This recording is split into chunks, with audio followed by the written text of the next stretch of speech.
Hello and welcome to the Pro Series finale, the finals of the playoffs. Ladies, then gentlemen, across today, April 18th, 2026. Happy birthday, Emily, here on Candlepin Bowling Network. My name is Greg Gouillart. That was my sister I was saying happy birthday to. My name is Greg Gouillart, and alongside me on the call, Kevin Burns. Hi there. Well, good morning, Greg. Nice to have you aboard. So it's a 8-person knockout bracket for the women and a 24-person knockout bracket for the men. I'll try and populate a link as soon as I get a chance. Haven't had a chance to because we started a few minutes early. Hey, earlier rather than later, if you know what I mean. So looks like we have Sonia Johnson and Glennis McKinley on 12 and 13. So we'll put that in. They started a bit early on us, so we're just getting a little squared away here. Important note, all matches are 2 strings long today. So 2 strings, total pinfall. Johnson underway, and she starts off with the 4 horsemen left side. If you're new to Candlepin Bowling, roll 3 balls, play the wood where it falls. Strikes are rare, it's a game of spares. Glennis starts with a 3-2 split. Sonia just hits the pocket correctly, but nothing going. 2-pinner remains. Oh, what a shot nice. by Glennis. That's an eagle minus a talent right there. Excellent conversion for the spare, and I think we can take another look at that one. A replay right off the bat. Always good to start off with the replay. Never too early for that. Glennis has a good ball going in. She splits the 2 and the 3 and the 6 pin without problem. That's how you make that shot to go as 1.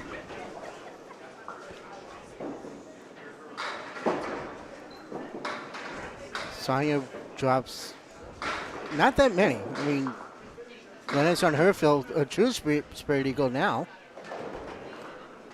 Looking at the basic brutality of Candlepin. Looking at an early $25 in bonus money from Candlepin Bowling Network if Glennis converts this. And no doing. Pretty safe shot to hide the money behind, but Scott Laprado, a bit further west, made that during the WNECA finals. Yeah, Bob Lee and Paul Green had the call on that. Sure did, and Cam Green had the championship. One of these 8 women today, including the ones you can kind of see on the sides of your camera there, will become the Pro Series champion, Madison Riva Bowler of the Year, for most points across the regular season. Which I have right here in front of me. What was for the females? It was the top 8 that advanced to the knockout rounds. Madison, of course, led the pack. Cindy Harlan was the number 2 seed. Sharon Scripner is the number 3 seed. Glennis McKinley, who's up right now, as she throws her first ball, she drops 7. List of 1, 3, 8 is the 4th seed. Sonia Johnson, Sonia Johnson, who just made a spectacular spare, and no-sells it. 2 1-1 conversion. Is the number 5th seed. Lori Rossetti is the number 6th seed. Amanda Carroll is number 7, and Bobby Joe Chase is the 8th seed. And good morning to everybody on chat, especially Nico, our esteemed colleague that was remotely. Up nice and early, an hour earlier than us, of course. Yep. One more look at this one, the 2, 5, 7, and 10. Oh, how can you not? That was pretty. I mean, she played that like right on the 2 pin, and she splits the 5. The tail of the 5 pin, or the 2 pin, just goes into the 5, and the 5 did the rest to the 10. Call that a knockout blow right there. And another 4 horsemen on the left side. 1, 2, 4, and 7. 2 strings, total pinfall. These are head-to-head matches, McKinley and Johnson. Johnson has an early 3-pin lead, and Glennis is looking at a spread eagle plus the 8-pin. Paul Grant live on YouTube alone on Candlepin Bowling Network with the other matchup. Men's playoff coverage to follow in just a moment. And with Drew and with Paul Grant is Drew Steele. You might recognize him from our King of the Hill broadcast. Right. I'll be filling in for Drew in a couple of weeks. Drew can't make it, so I'll be working with Rick that day. I'm looking forward to that. There's the out there for Johnson. That's a true Power Grand special. Never a good time for that unless you're in the lead. Oh, when you miss the second and make the third. That's right. Yes. I remember now. We have our memes here on Candlepin Bowling Network. I updated the FAQ. We have our pet names for everything. As long as you know what a half Worcester, 4 horsemen, which we saw earlier, and a spread eagle is, which we saw earlier. Well, the spread eagle used to be, our network used to be called the Spread Eagle Productions. But we've grown so much. Now it's Candlepin Bowling Network. And people got the wrong idea. Ooh. And a tough 5 bars for Glennis McKinley. A 5-pin swing for Sonia Johnson here. Both have a mark, but now the pinning in a tough house like Harvard Lane's becoming a significant factor in the first 4 of 20 boxes. And it's like I said, this is a really, really tough house. I said it off the air, and I say it all the time. Whoever comes in here, you think it's fun and games.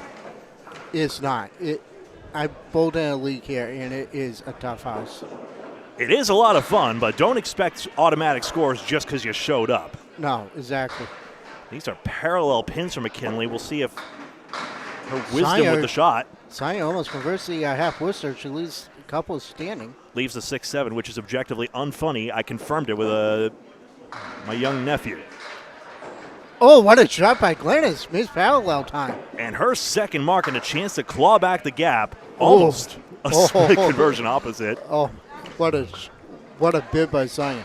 Look at this. She plays the inner cap. The 10, the last to go. Looks like the cap got something. Yeah, it's the cap of one of the pins that was standing that took that out. All righty.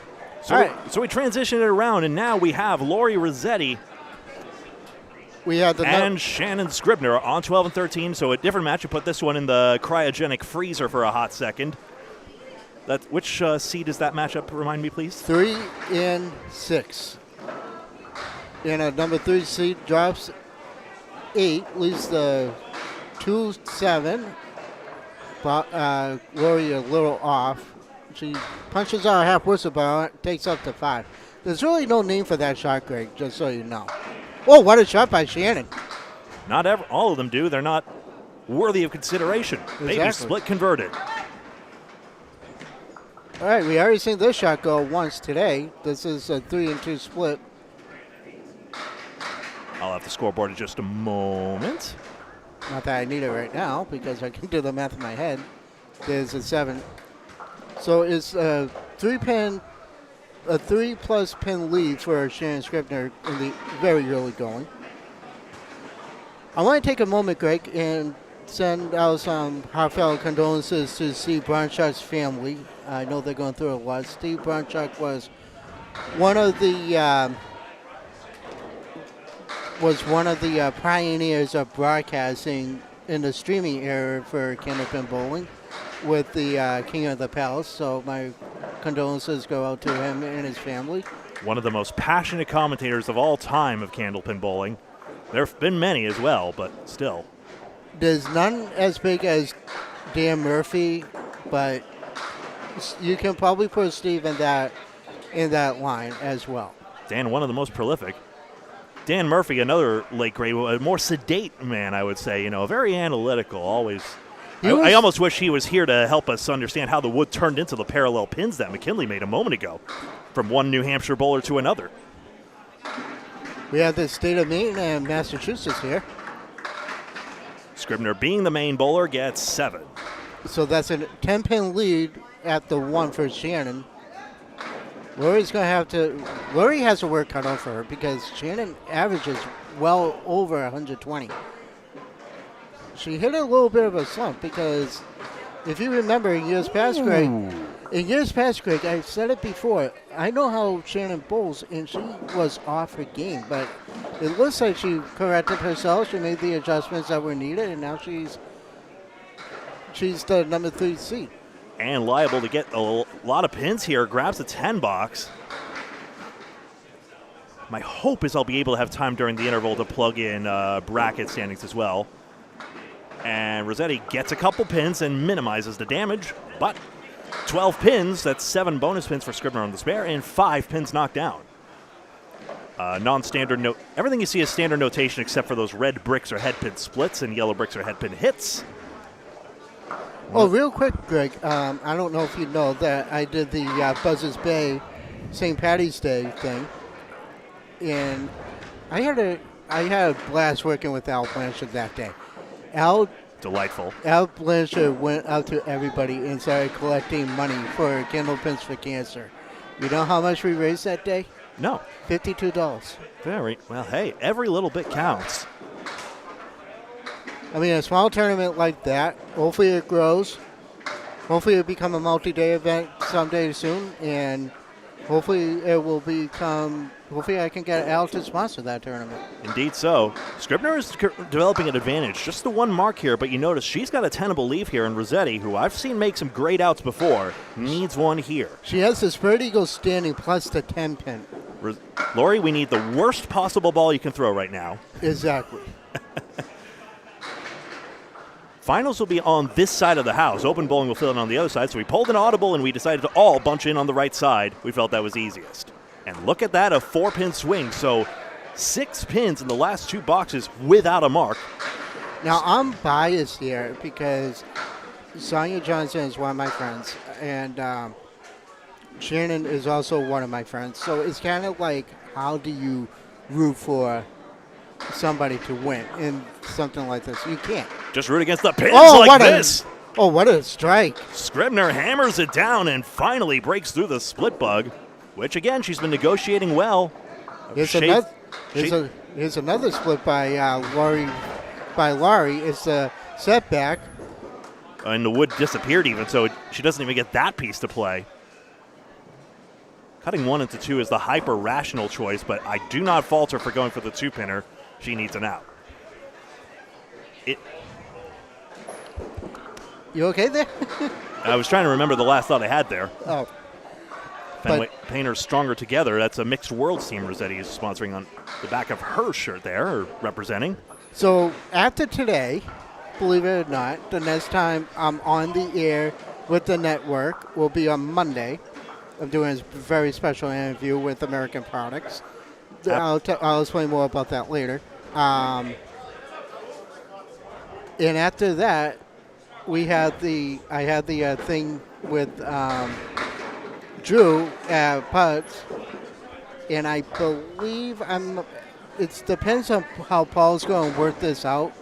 I might have to cover one of the Friday Night Pro Leagues matches, because I know Nico was talking to us about that. And after that is the Friday Night Pro League. Scribner gets a 9-fill close bid. Friday is the Friday Night Pro League playoffs at Millis. That's my next big one because we have wall-to-wall coverage for that. And then it's the Mixed Worlds. And then I'm off for the rest of the summer until the Pro Series and the Pro League start up again in September. And if you want to see the latest on our updates, we post a lot of our updates on Facebook and all of our streams on YouTube, like these ones here. Follow us in both places, Candlepin Bowling Network. And also on Instagram, too. Rossetti escapes for an 8-box, but 66.5 to 37.5, and it's a lopsided route right now. But again, 5 boxes of 20. It's a 2-string total pinfall affair. We switch it round now. Glennis is working on a spare, so she can probably cut into that deficit. Chance to tie her lead. Yep. These pins manufactured by Garland Manufacturing, like many, but American products, newly certified by the International Candlepin Bowling Association. We've already seen them in a couple of houses. Exeter, Metro, I believe Game Time Amesbury as well. Game Time has them. I do want to mention one thing about those pins. Yeah, I may have my doubts about it, but I'm actually very excited about it. It'll be interesting to see. The caps are such that it'll score easier. And speaking of what I said about May 1st, Nico just said I might be needed on May 1st because Paul has to drive all the way to Bangor for the APH finals. Very nice. So I think that's going to be me, you and Steve Kelly doing that. or vice On versa? Friday night, we'll figure something out. Yeah. We'll figure out the personnel matters, Nico. Fret not. Yep. We always do. Glennis McKinley, the number 4 seed. These are points awarded for high qualifying finishes and deep playoff runs during the course of the season. So real quickly, Bobby Joe Chase was in last place with 1,008.50. Amanda Cow was 1,090. Lori Rossetti was 1,116. Sonia Johnson, 1,322. Glennis McKinley with 1,381. Sharon Scribner was 1,538. Cindy Harlan was 1,595. And a Bowl of the Year, Madison Riva, was 1,890. Bowler of the Year and previous champion Madison Riva. That's a 9 versus 6 for Johnson, by the way. And that's awarded for most points across the regular season. correct me if I'm wrong. I believe Madison and Fontaine are back-to-back years Pro Series Bowlers of the Year. Madison Riva back-to-back Bowler of the Year. Aaron Fontaine, Josh Daly was Bowler of the Year last year, but Aaron Fontaine last year's playoffs champion. This event here, 2 strings for each of the matches. Glad to have you aboard. Paul Grant live with another match just over yonder to the left. Eventually he'll merge onto our setup, and we'll be here, Candlepin Bowling Network, Facebook, and YouTube all day long. Not that our viewers need to know, but I got to duck out for a little bit. I got to bring Terry into an appointment, then I'll be back. Then I got to duck out again when she's done, then I'll be back. So I'll be here for the finals. Don't panic, anyone. I will be here for the finals. Third ball's not. He assures it. Because what our viewers may not know, we do chat a lot outside of working on doing what we do here. But Yes. Our meta commentary and all that. yeah, 9 aside. Just taking a peek here. So Glennis McKinley had excellent finishes both in the Sanford mixed doubles as well. A tremendous showing. And then also won the singles well, she was supposed elimination at Bayberry and the knockout at Lakeside alongside Cindy Harridan.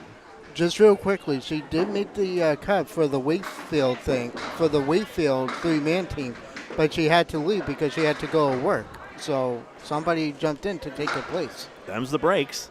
Oh, look at this. Sonia Johnson with a goalpost, 7-10 split. 3 pieces of wood. 1 piece of wood against the 7, 1 against the 10, and 1 right in the middle. Greg, if I was shooting at this, I would say pick your poison and try and get something to bounce off the wall. Right side, frontmost wood. No, didn't jump anything to the left. That's why I said pick your poison. Johnson tries, she might. That center wood was plausible, but probably too deep.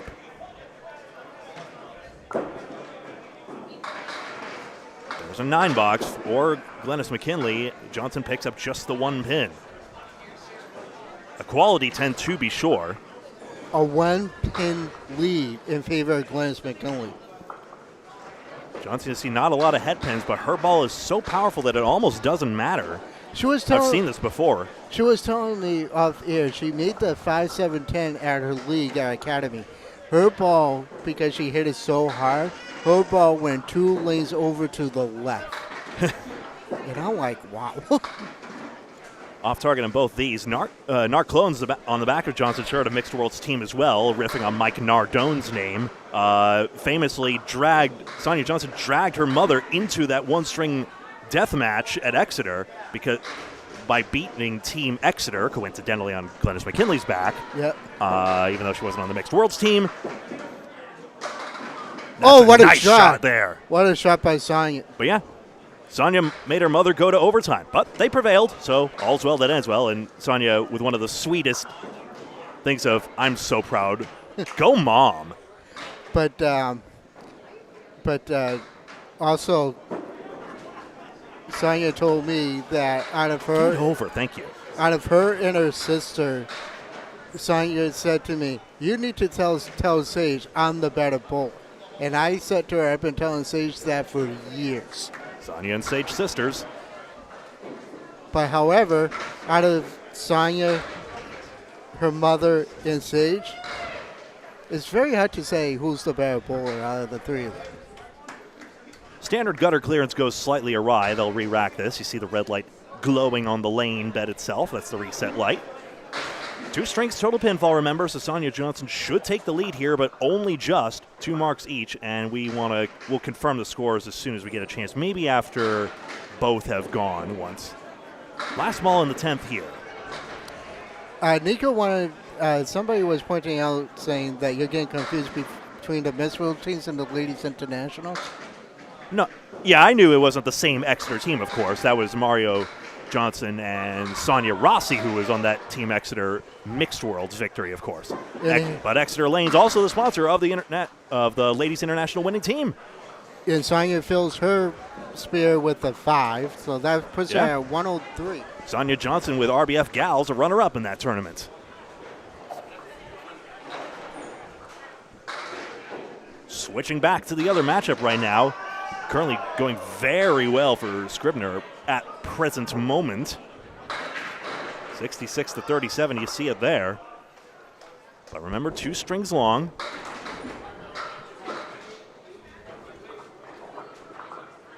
Get back here, Tex.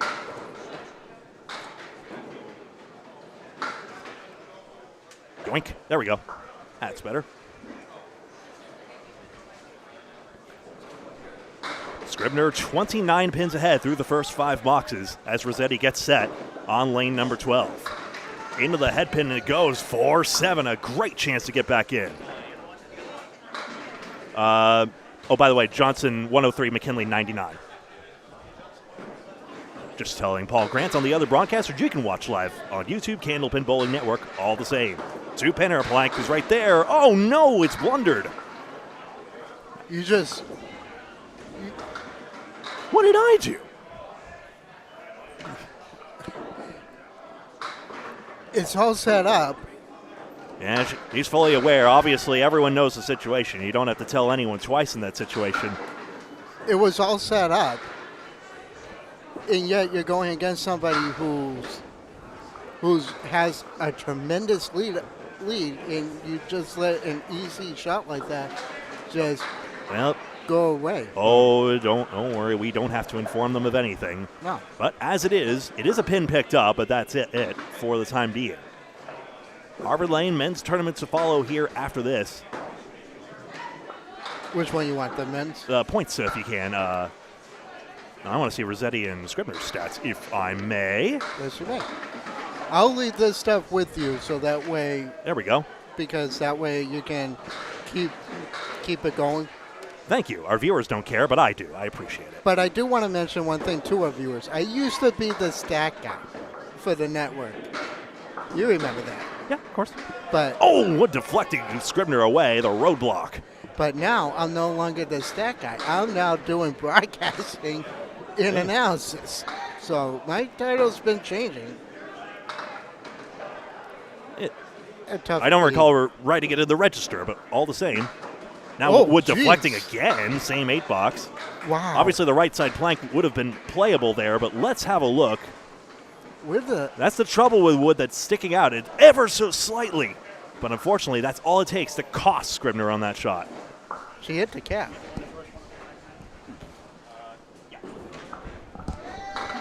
Two strings, total pinfall. Off target on the head pin, Rossetti. 2-pin gets over. I'm not sure that's good news, frankly. It's not in this house. Detaching the leave, Scribner triangle once more. These are about a 50-50 proposition. Small little ball there, weighs less than the 2.5-pound pins. The pins are 2.8. 2 pounds 8. And yes, outside on it. Rossetti gets the spare. That puts her on the board. She needed that.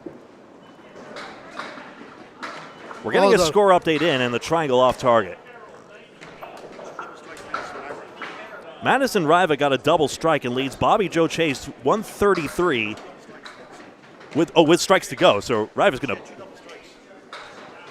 2 double strikes for Riva, and she ended up on 133. And Bobby Joe Chase 127. So 6 pins despite 2 doubles. Interesting. So low fills on that one, but nonetheless, Madison Riva leading that match against Bobby Joe Chase. That, of course, is our 1 versus 8 matchup, Madison Riva being the #1 seed and bowler of the year. Handpin Rossetti, 5-pin. Oh, my favorite shot. A 5-pin with a plank. But my favorite, okay, both of them have 5 pins with a plank. My favorite out of the two of these is what Lori has. Of course, right side on it, though. Red line left was the play, and she went red line right instead of left. Again, you don't have to tell her, but Shannon Scribner spares and marks for the 3rd time. Amanda Carroll, 131. Chase with a 98. Cindy Harridan, 98, so yeah. Rossetti pins out for the 10. And Amanda Carroll got 2 strikes. Yeah. Wow. Thanks, Paul Grant, for the update there. He and Drew Steele live elsewhere. Scribner, 103 and a ball. Possible 3-mark advantage despite only being up by 1 mark. You've seen how the pinning has had an effect as well. Rossetti, you've seen some good first balls. This one still a makeable leave. 5 pins to start out. Head pin down the middle, 5 for Scribner.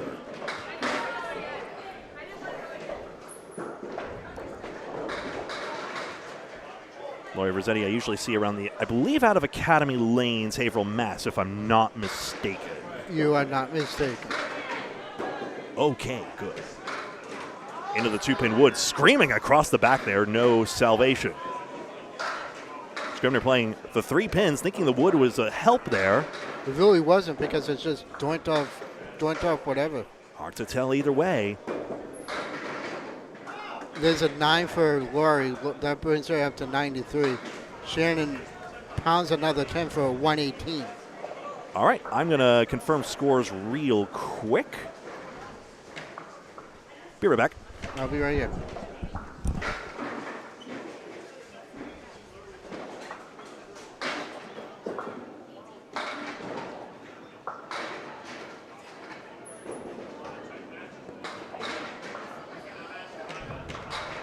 So as we're getting ready to go, Glennis McKinley is on lane 13. She drops a Chestercove. Zanya as well, same lead, mirror image, but she has a piece of wood on the deck. Greg, got the scores confirmed. Stand by. I'm confirming that right now. Use pen and paper scoring here, so obviously a lot to figure out.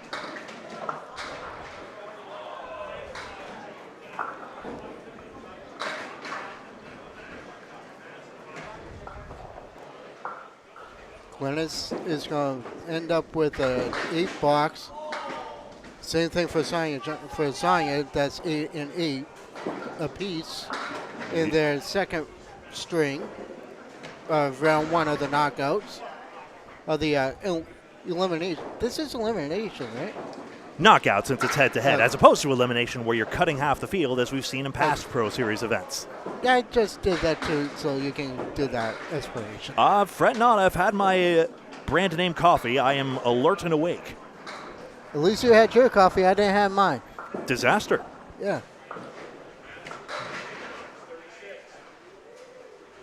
Zanya has a 4-pin lead over Glennis. Glennis pounds the pocket. Almost a spread eagle. Zanya gets a little bit of extra, a couple extra. Glennis has a side cell triangle on the left side and the 3, 6, 10 on the right. Not an easy shot. This is not an easy shot. You have to almost split the 3. Oh, she goes right through the hoop.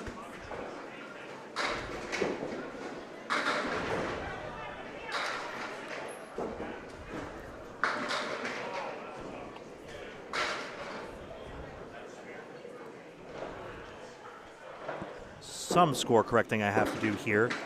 I did just get a box straight up backwards. I was worried about this. There was a 9 and a 10 for Zanya. Yeah, apologies. I was worried I had a 6 and a 9 backwards. I think that's fixed now.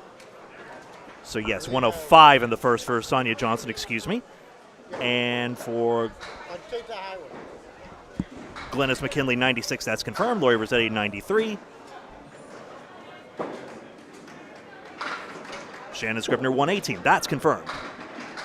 There we go. We're caught up now. So where did you mess up at? Just a 6 and a 9 backwards, and also a pin missing at one point. Oh. On who? It favors Johnson, in fact. So she was actually ahead by 10 pins. I apologize. Oh. So more significant lead than that. Have been deflecting away, and the ball again glancing away here. The ball weighs less than the pins, and we're seeing the difficult aspect of this game. So I'm going to mention this, even though I really don't want to right now, because it's kind of a reason why I'm... Sounds like you do, but go ahead. Is kind of the reason why I'm talking to American Products on Monday. That's coming Monday, actually, if you're watching it now. American Products just finally got their pins legal into the game, which is huge kudos to them. As expected, contrary to your concerns earlier. Exactly. But now my biggest concerns are the Candlepins. Because I believe Skeeter told me this, and don't yell at me if I'm wrong about this. He said when he was putting these pins into the machines, these were about a quarter of an inch too short.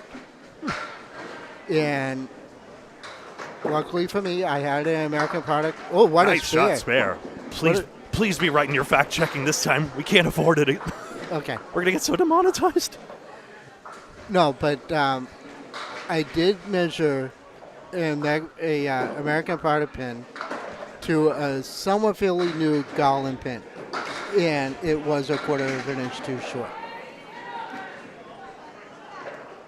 Well, all the same, these cut down to size, as we see here. So McKinley with the chance to shave into this 11-pin deficit, 2 strings. If there's a tie, it's a 1-string roll-off. And that's as far as I'm going to go on it, because there's more research that needs to be done. Well, looking forward to that interview and you gathering that information.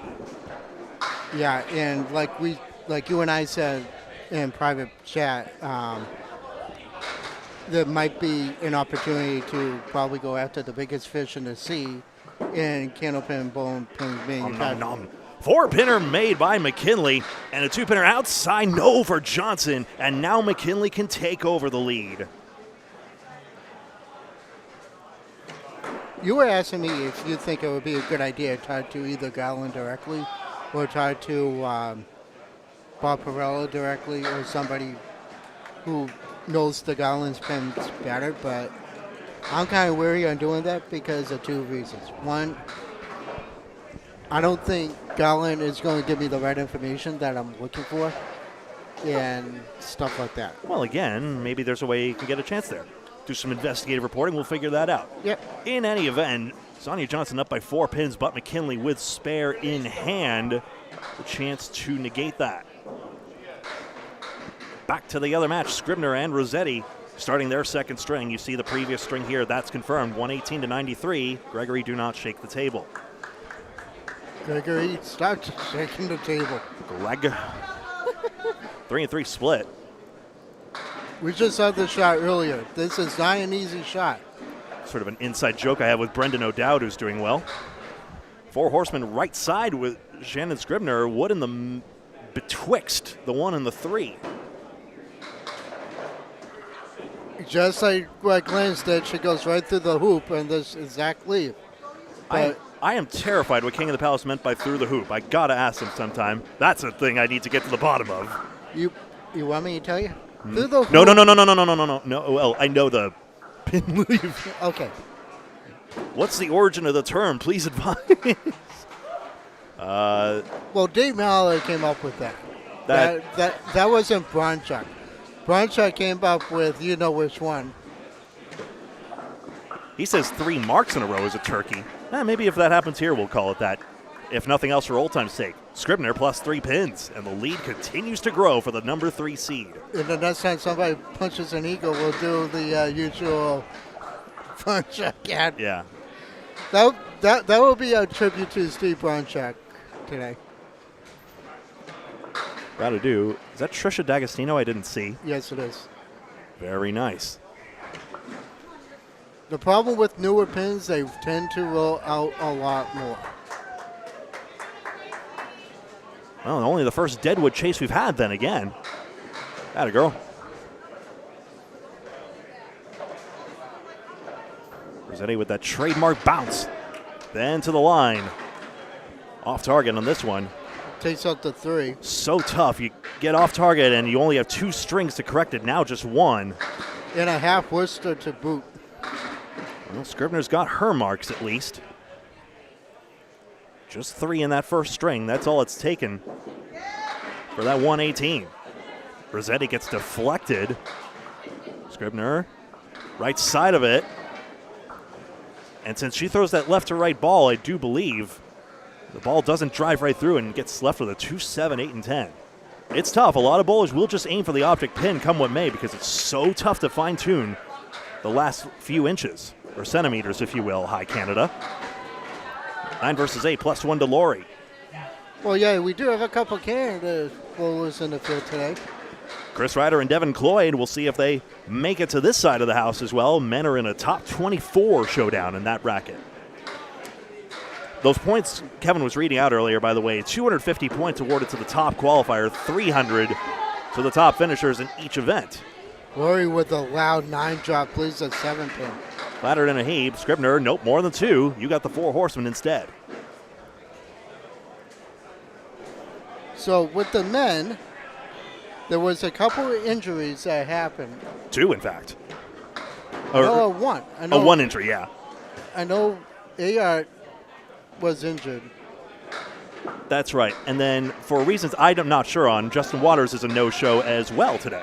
I think Waters had to work. Bummer. Yeah.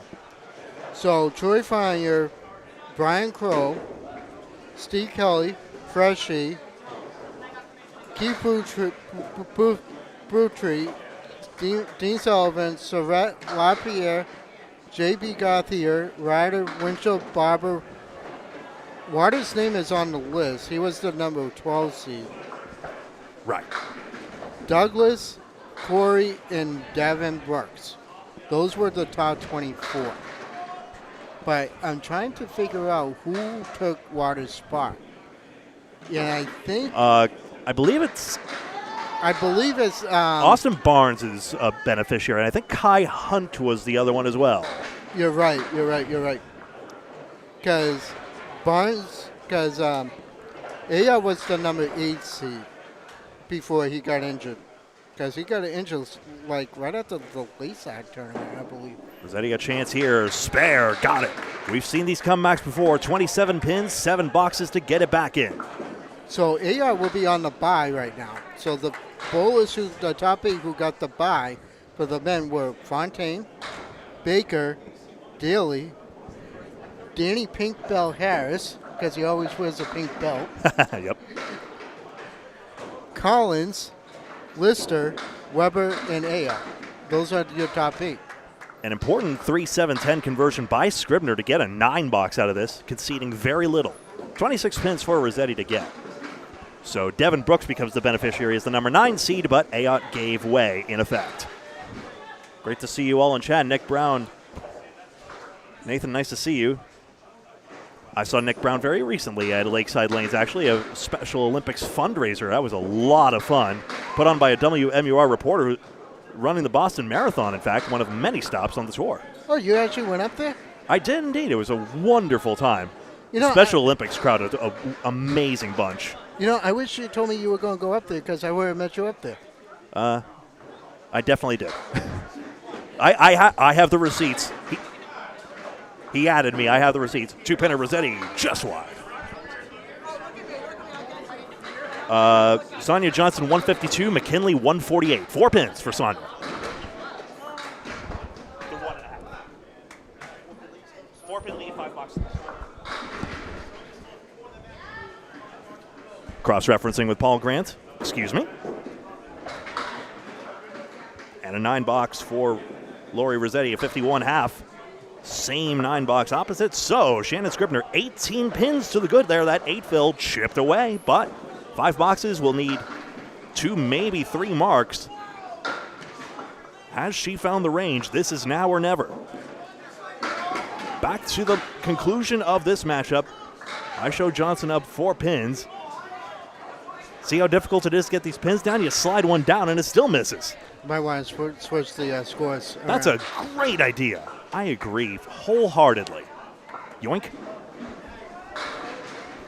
4 pins, so McKinley might actually have the lead.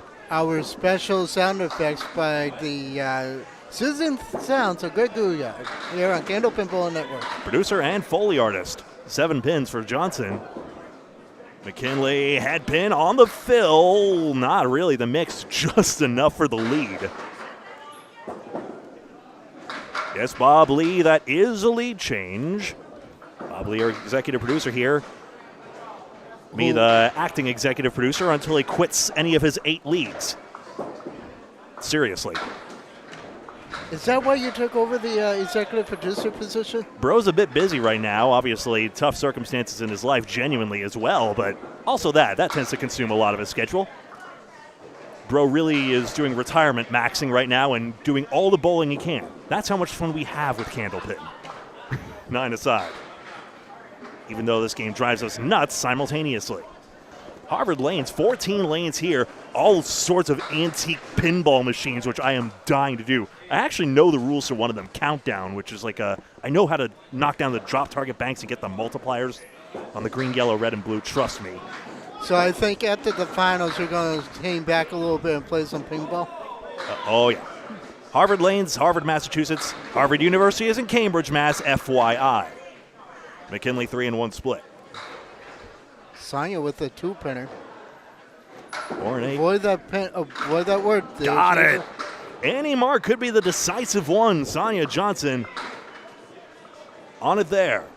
Sonia also was telling me that her son is turning 7 years old soon, and he loves to go bowling. So now she has to plan a bowling party for her soon-to-be 7-year-old. Everyone loves it. Maybe get some new prodigies as well.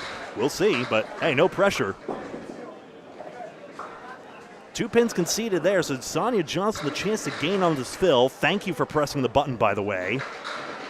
And now we'll see how much she can load and build this currently 1-pin lead with 3 boxes to go.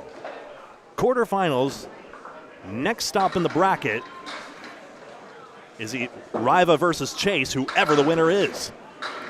7. That will give her the lead back. There we go. McKinley can take it back if she gets a better lead on this. Got her head pin. Yes, 2-pinner. That actually puts him at a tie right now. Sonia.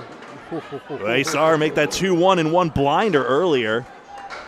She had the right idea. She just missed the object. Important shot here, the 2-pinner.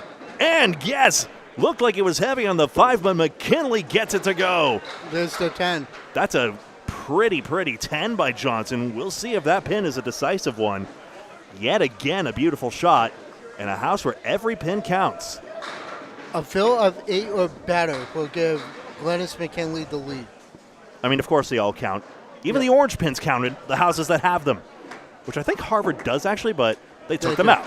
They do have orange pins, but they only use them for like around Halloween or turkey bowls, shit like that. Or for those jackpot shots. McKinley down 8 plus 4 more. Having the deficit. Yep. 2 boxes left. Johnson can run this plank down, but it wasn't turned perfectly diagonally and just can't get it to go. That's how tough Harvard is. You think you have a perfect lead, but you don't. Can this wood take both the 8 and the 7? It's McKinley's only hope here. Nope.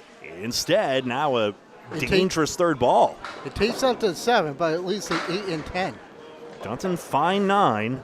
9s are great. That's a pro 9 right there. See a total score under her name here. McKinley at least an 8 box, so she'll be within a mark regardless. This to simplify any bonus ball in the future. There's a 9. A nice check. It's a 4-pin lead for Sonia Johnson. It's going to come to the last. Winner advances to the semifinals. But if there's a tie, you were explaining this to me earlier. 1 string roll off. and then 2 boxes at a time, heaven forbid, if it's still tied. Johnson, any mark, likely to shut out, and that 7-pin tipping gives her a nice lead. Glennis has to mark just to have a shot. And fade one opposite. She got that 10 to trip. Nervous release out of her hand there. It worked out. And the 2-pinners glanced in front of the 9, and a massive opportunity for McKinley to take it away. We might want to bleep out what she just said, because right after she missed it, she kind of said something not nice. Oh, no. But the ball is over-curled, and Sonia Johnson advances. And will take on Riva or Chase. 9 box should be 206. Hey, and how's this tough? That's pretty good all told.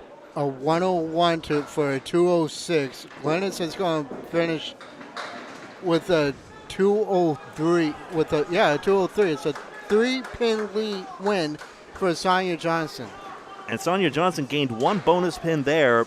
McKinley actually had 8 more bonus pins in that string.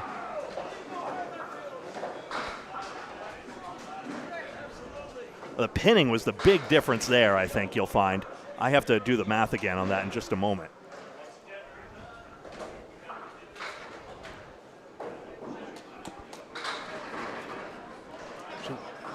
Yeah, McKinley left 22 pins standing. And then 17 left standing for Sonia Johnson. So Sonia Johnson gaining 5 pins on the pinning, and she won by 3. So there you go. I don't know how true this is, but I'm going to wait for Paul to give us the update. But Terry Ann just pointed to me and said that Madison did win and she's moving on. Okay. But again, don't shoot me if I'm not wrong. I'm wrong about it. I mean, I consider your fiance a fairly reliable source. Yeah, but she doesn't really know much about the game. That's the thing. She's not into it. Well, she goes to all the bowling alleys with you. She kind of knows enough. You've only done it how many years? Let's see. I went pro in 2010. Is 2026.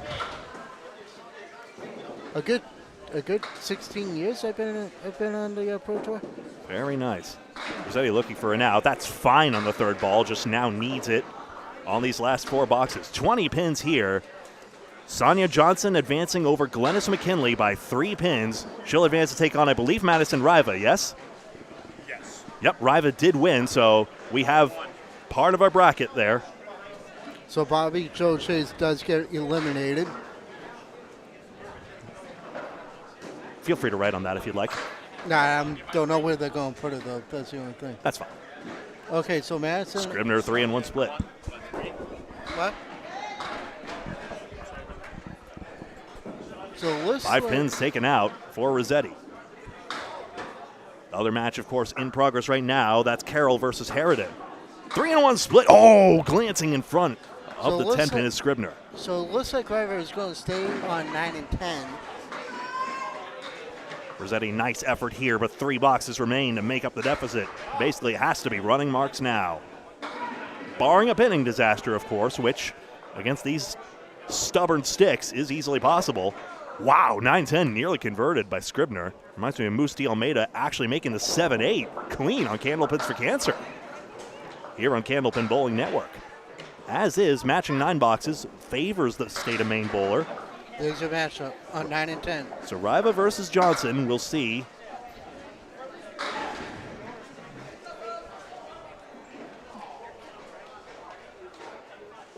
Yeah, it looks like Paul Grant's going to have both of the... if it stays on 9-10, we'll see. Yeah. Oh, like head pin here. Scribner just about shutting the door at this moment. Rossetti off target here. That's an effective 2-pinner. Don't count this out yet. 1 second. Neat to see. It looks like it was a pin slit. What's not frozen to him. Oh, Scorpion Tail did take it in the end. Scribner with a smile on her face gets it. Rossetti just wide of the head pin. It's coming back, and she stole it. Illegal block in the back, as Paul Grant would say. Still, Scribner negating the mark. Very likely good, although of course it has to be filled. Thank you very much, though. That Finally, the pins give a gift. that was a three. That was the 3-pin. It just stayed on the plate and it rolled gently into the head pin. This match still not over. Rossetti could still throw a 20 box versus, say, a spread eagle, and then And it's a Scribner, that's good count, though. That's pretty good. Still looking for ways here. Rossetti's fill is a good one. 9 more. Did her job here, but when the dust settles, we see 18 pins still needing running marks, and now it's a worse situation. And has to fade Scribner's try. Didn't get the 2-1 split, but this single pin is nasty with that wooded front. Like right there, her ball, even with her ball curling from the side, I'm not convinced she can do anything but play the cap, arguably. Let's see. Oh, she did dodge it. Nicely played. Shannon needs pins here to make certain she doesn't concede too much here. Rossetti does still have an outside chance, but a 10 box is very important. More so even than usual. 18 pins.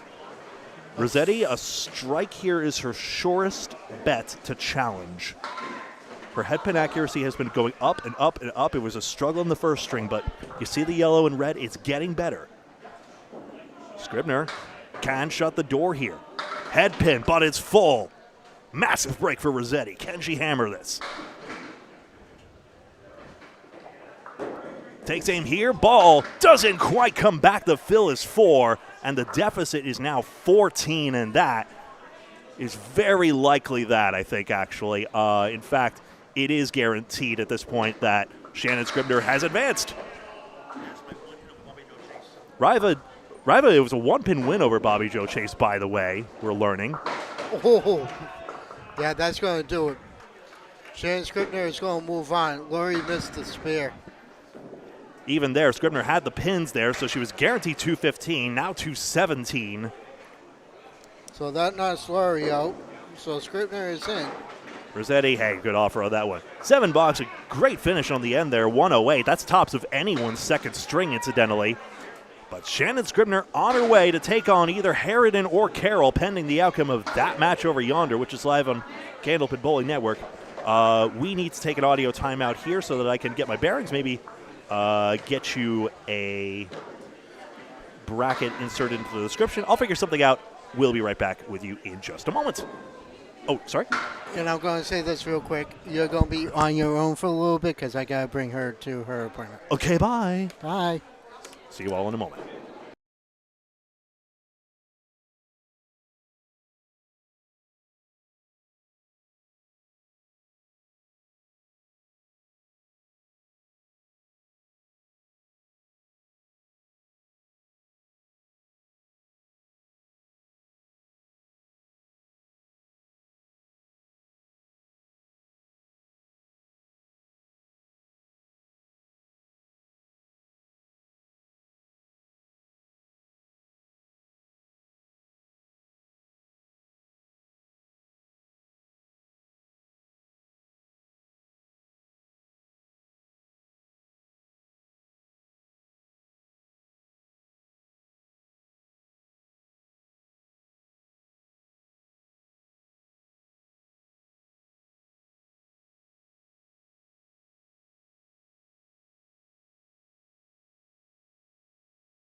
Welcome back. Semifinals, Sonia Johnson versus Madison Riva.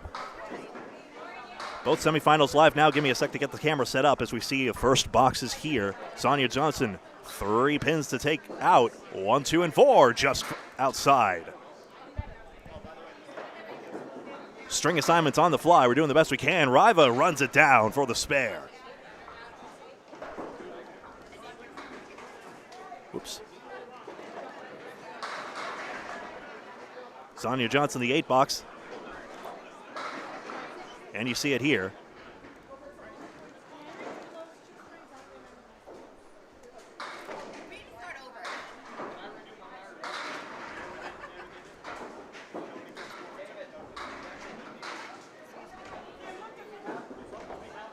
Riva headpin strike. Excellent start. Strike on spare. Sonia gets deflected by the wood ever so slightly and does not get her mark. Get that camera a little more askew here.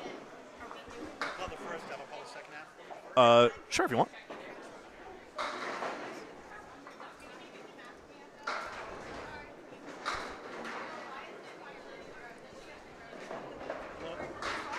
And a 9 box. Oh. Hello. Hey, we're joining you the unthinkable way. We end up having you covering the semifinals and finals due to logistics here. So here we are. There we go. So Greg called the first half of the match. You got it. Sonia Johnson.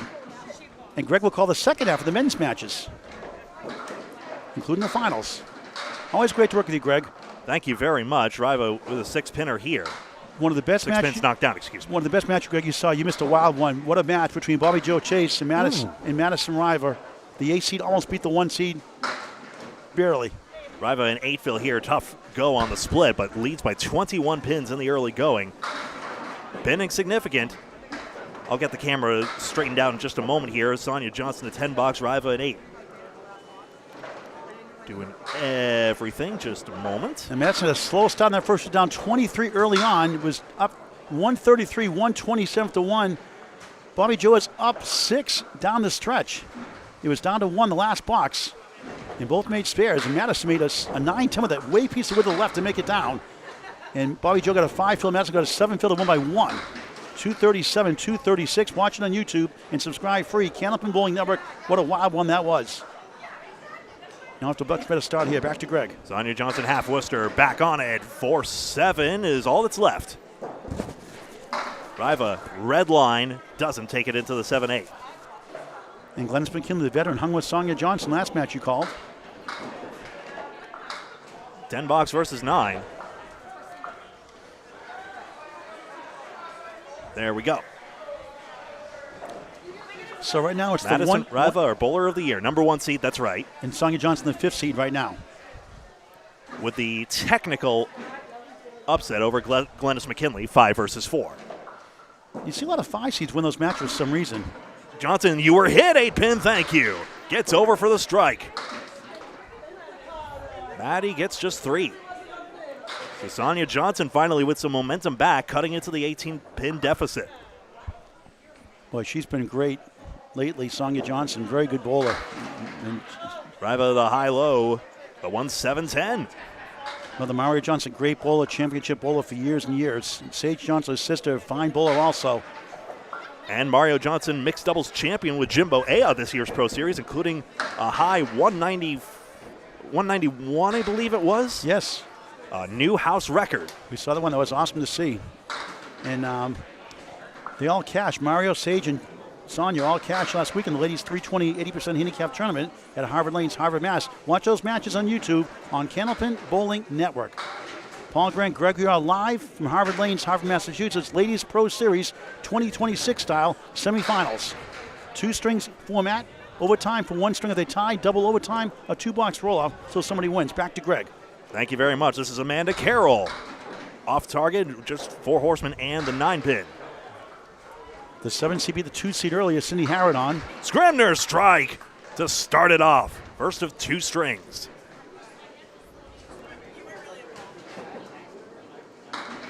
And Wood swiveling in front of the 9-pin, not taken out for Carroll. Madison, the big 620. Scarborough Maine record for 5 for 683 or so. Shannon broke it last year or so at 684. 9-box winner of one takes on the winner of the other, whoever it may be. And no points to string. It's just 2-string total pinfall for the rights to the finals. Paul was hogging all the good bowlers on his stream with Drew Steele over yonder. Into the 230s, each of those winners. We got a great match with Sonia Johnson and Glenn McKinley. Sonia Johnson, that's right. Just a close margin there all the way. And then even Lori Rossetti, even though Scribner was the victor there, Lori was in it all the way after a tough start. Carroll strikes right in response to the one in the first. Double strikes do happen here. We've seen it already over yonder. Shannon needs some more here. Starts off with 3. 2 strings, total pinfall for each match all the way across today. This is the semifinals men's tournament to follow as well. As we see one of Canada's own, Devin Brooks over there, bowling his first match after getting a top 8 bye. No spare, but the fill is 8 for Scribner. Challenging Carroll to fill her mark in kind, and it's a 10-box. So Shannon the 3 seed, Amanda the 7 seed, Madison the 1 seed, Sonia Johnson the 5th seed. But how about Laura Rossetti? No quitting her that first match you said, Greg. And she's getting back the first year bowling the Pro Series after years and years off, having kids and stuff. So watch out for her next year. Averaging 112 at Academy Lanes, Pub 125, Haverhill, Mass. Carroll in there, 2-pinner. Chance to stack another mark on top of the strike. She had 2 strikes in that first string, that 133-127 win over Bobby Joe Chase. Scribner, that's wayward, and a 6-pinner. Took out the left side diamond. Pins are sliding here. 2-pinner. Wood's diverging here, and I'm not sure how in the world Amanda was supposed to negotiate that. And ties the string, 28-28. Scribner leaves 3. Pinning matters. We've seen it matter in a previous match already. In fact, that is how Sonia Johnson got her way over here. A 10 for Carroll. Haven't had the chance to calculate in just a moment. 38-38, tied in the string. The first of 2 in the semifinals, head-to-head. Amanda 1 pin better in the strike. Scribner 1 pin better in pinning. Yeah, Lori Rossetti actually, I believe, had more bonus pins than Shannon Scribner all told, but I think pinning decided that as well. So keep an eye on that third ball, folks. I was really impressed by Bobby Joe Chase's performance against Madison Riva last match. In a tough house, it does make a difference. 2-1 split for Carroll. I mean, she's like a 103, 104 bowler, 102 bowler at Stars and Strikes, South Paris, Maine. Lobby for the Maine State Seniors, Sunday, April 26th, Sunday, 10 a.m. She had a 127 first string, and she hung there with one of the best in the business down to the last ball. Falling short by 1 pin. Carroll goes to the wood sweep, played it high and spun the wood away clockwise. Scribner, does this piece carry? No. Your mother here in the tennis is always a cancer survivor, supported by Candlepins for Cancer, a 501c3 charity. Helping Candlepin families going through cancer treatments. Do your part by going to Candlepins number 4, cancer.com, a 501c3 charity, candlepins4cancer.com, and check the documentary, No Questions Asked. You can now find it easily on the link on the candlepins4cancer.com website. 25-minute documentary explaining the charity. Well done by Scott Perry at Butler's Bowling Center, a film and journalism major at Keene State College. Back to Greg. And thank you also to Candlepins for Cancer for making this broadcast technology possible as well. Much appreciated. Carroll in the 5th box here. Head pin, 5-pin. Wood swivels behind, so this will be a little more complicated. When the red line's frozen against the wood, that's not that much help, frankly. Shannon gets deflected away. Scribner diamond right side. Maine versus Maine bowler.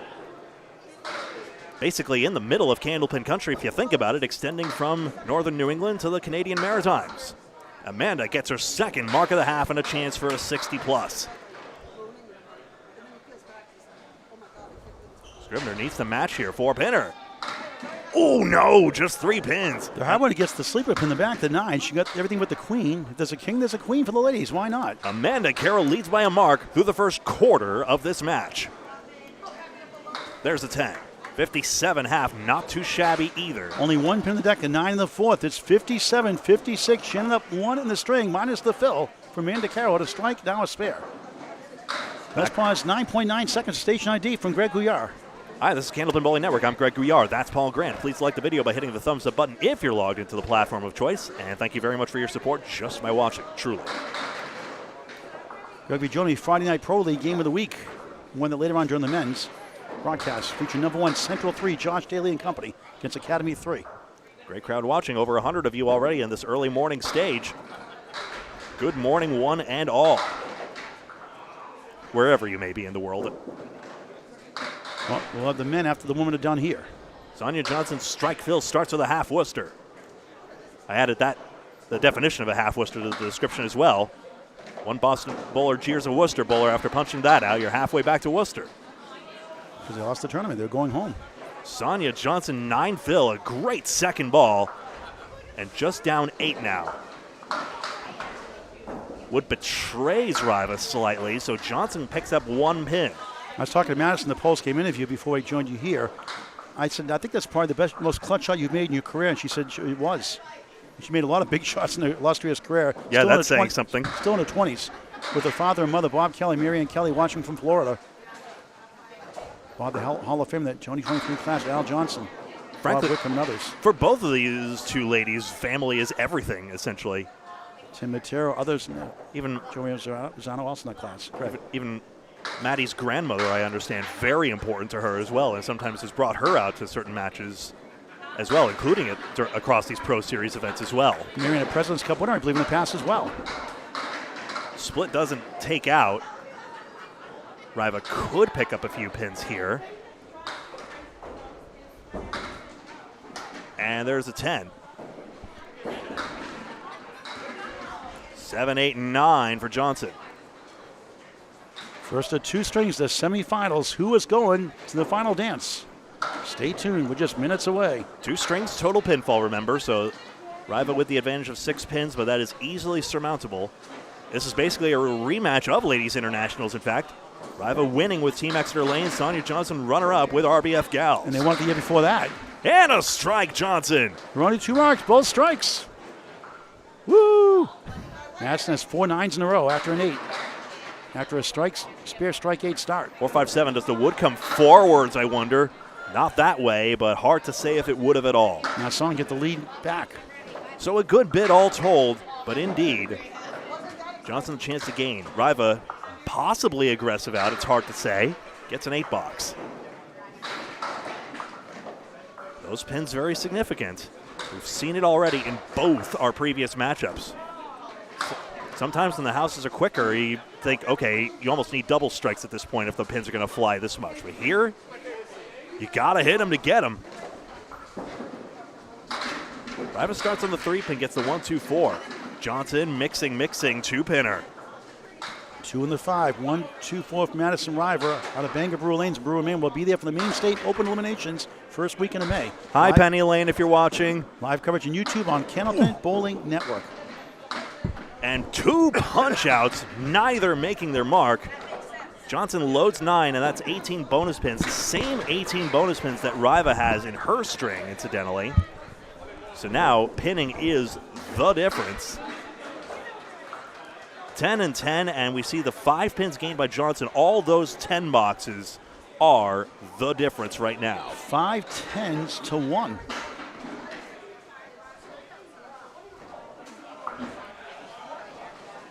Both have filled their marks quite well. Nothing a spare can't repair, though. Riva, good leave here. Only in Millis, right? 1-2. 5, 7, and 8 for Anya Johnson. That's a disaster, and I don't think that wood is really going to help much. Riva punches again, second punch out, and she still trails despite all her efforts. Again, might possibly come down to the pinning here. The box is 10. Riva gets her 10 box this time when Johnson very likely will not, and in fact, it's 2 pins swung. You want something fun to do this summer? Why go to a boring movie? Check out Candlepin Bowling for any age at your local bowling center. Nothing like the great game of Candlepin Bowling. Unbelievable. Also, summer leagues forming soon, and don't forget fall leagues just around the corner, even though it's a few months away. A sport for any age, a game of skill and challenge. Scott Perry's No Questions Asked documentary is only about a half hour. 25 minutes. Yeah. Well done. Just watch that, and then you still have time for bowling afterwards. Yeah. Why not? Harvard Lanes, Harvard, Massachusetts. 14 lanes of fun. Sorry to take it over, but lanes will open up in the afternoon in case anyone was watching this live here. Just Case super cool. Always hungry and growling. Banana split. It's still raspberry. Carroll, this fill for the lead. Lead is assured, but it's slight. We were doing a match at Riverwalk last night. I was just crying from laughing so hard with the Three Stooges comedy show there. You can't not laugh with Casey. Scribner red line, takes the ball straight back. Was bouncing back there for a bit. Wooden nestling there. Could be a powder keg if Carroll can land it on the head pin. Yes. Six pinner, the six pack, in fact, goes.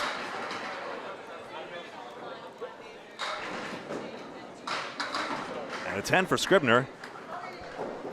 Nice drinks and food here at Harvard Lanes as well, incidentally. Good pizza, good pretzels also. And they get some drinks as well. Don't mind if I do. We've got a long day ahead of us, including covering the men's final once the women's final concludes. And Skeeter Burris, a great manager here, the Atlantic Candlepin Singles Tour #1 seed in Class C North. A great match yesterday against Scott Bradish. He injured his groin, so he only took 4 points, but he's still #1 by a mile. After 5 years off, from a 118 league ball averaging around 108 this year. #1 in the conference. Skeeter, we'll see him Tuesday night here. We'll see him at Tuesday 9 o'clock on the Atlantic Candlepin Singles Tour Facebook page, or here, if in use, on Candlepin Bowling Network. Carroll gets a 5 fill, this time landing full on the head pin. And great owner, Jim Shook of New York. Kept this place open, renovated, wants to keep it Candlepin Bowling for forever. Just another reason Candlepin stabilize. Scribner stabilizes the match state, chance to get it back tied with this spare.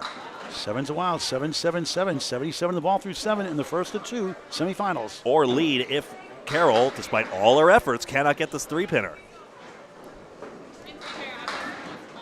Lot of wait. Two more is absolutely fine. Denied 3 in a row. Not the fill she wanted. Back-to-back spare 4, spare 5. 2 strings total pinfall, covering both matches on these lanes 10 and 11. Hopefully they'll turn the finals back to 12 and 13, fingers crossed. They don't like duplicating lanes, so I've got my hopes up, personally. Good to see Wayne Petty from Michigan and the trucker, Mark Milliken, Hong Kong watching. Must be a convoy. Headpin glancing. C.W. McCall. Wow, 10-pin won't tip. Scribner made a leave like this. It was the mirror image, in fact, on a 3rd ball, so she's capable. 84-84 for the spare 7 from Scribner. Any chance one piece of wood turns into the other. Despite 3 marks due for Amanda Carroll, Shannon Scribner pinning much better, ties the string. She goes, lands exactly where I thought she might. Great shot. Excellent shot for the spare. The Big 20 counterpart side by side. And Carroll, I think she had the idea about spinning the wood, even though it doesn't go. Landing. I seriously thought Amanda might play on the 3-pin there and possibly try to turn the wood back. As is a dastardly 3rd ball, and it's a 7-box. Big swing for Scribner. I think I got this replay in the end. So she drives the wood back, and it's a clockwise turn on it by hitting the pin full. And that's how the 2 snaps into the 10. Good to see our good friend Jeff Little-Lays, who won the Class C Northern Conference and the ACST Championship his first year 3 years ago. No one else can say that. Now the 6th seed in Class B North. I mean, you could see Harvard Lanes glisten. You could just tell it's an amazing place to bowl. And again, pinball machines. Like antique beauties at that. You gotta be here. A 5th pin tipping down for Carroll. Lee urging her on in chat. Good to see you all in chat. Sorry I haven't had a chance to get to a lot of you. Nick Norcross' mom, Lee, watching. Good to see you, Lee. Mike Coombs, thanks for watching. Boy, you missed a great one. If you missed that first one with the Madison Riva and Bobby Joe Chase, a match of a lifetime. Watch it on YouTube on Candlepin Bowling Network. Subscribe free. Hit the bell icon for live notifications. Like and share the video as well. Back to Greg. A somewhat gettable lead for Carroll, especially, a bowler of her caliber. I'm not sure about the rest of us. With that wood containing it on the right side. Did not take out. Scribner does not take an extra pin, but 107. It's a 9-boxer Carroll 100 through 9. Against 2 strings, no points, total pinfall for the rights to the finals. Shannon Scribner, number 3 seed, was 3rd place in the Millis. Millis, it would be the doubles elimination in that case. Top qualifier at Wakefield Bowlodrome. You want to talk about tough pins, that bodes well. 487 was the cutoff there. 547 for the men. Great memory. 6 pins taken out. 7 pin will probably be the hardest part. Yeah, great to see you too, Lee. Thank you. 3-7, 9-10, Amanda Carroll. Greg, talk about Super Chat too if you'd like. Some people have asked, can we go above and beyond? Like, I say, like, hey, thank you for your support just by watching. But it's like, but can I do more? Okay. Yeah, there's a $ button on the chat button, and you can press it there. And Cosmic Law dictates that I read your Super Chat on the air, provided it's reasonable. And if you're able to, much appreciated. It does help. It helps us update our equipment to get the new technology. We've really improved since season 1 of Candlepins for Cancer show greatly, and it's doing a great job, Greg, as always. We wouldn't be on the air if I was doing this. Oh, it is a spare for Scribner. How the 7-pin went is my question. I thought that was the tough pin. 117 and a ball. A 4-mark string. Carroll, this might go. It does. Excellent. I only have one replay to show, unfortunately. That was so good. Michael Steve's watching from Calgary, Alberta, Canada. Ronald Pelletier from Florida. Great Florida contingent watching. And Canadian fans watching as always. So a bonus ball each. I think Shannon shaded left on that one as it happens. 7-pin lead for Shannon Scribner. Both of the Big 20, Mike Walker's house. What a great job he does there. That place is gorgeous looking like here. I still couldn't quite tell. I think it was a ball deflection. Into the 3-pin. 8-pin's wiggling, but the fill is 4. That's 121. Carroll could cut this to 1 pin if she hammers this. She is back there. She's just waiting her turn. Big shot coming up here. Could be a virtual tie if this goes well. On her head pin, and the fill is 10. Right on cue, Greg. It is a 1-pin match. Madison Riva knows about 1-pin matches. Sweat out that one against Bobby Joe Chase in that thrilling match earlier in the quarterfinals. Big finish for Carroll. 1-pin lead for Shannon Scribner. 121-120. Let's pause 17.7 seconds for station ID from the soothing sounds of Greg Gouillart. This is Candlepin Bowling Network. I'm Greg Gouillart, and I'm doing a score check. That's Paul Grant. He'll filibuster for me. I'll defer the time back to you later on. Greg just checking the official scores. No scoreboard here. Madison Riva starts the second and final string, unless we have overtime in the semifinals. 2 strings. Sonia Johnson, side saddle triangle. Sonia won the first, 113-110.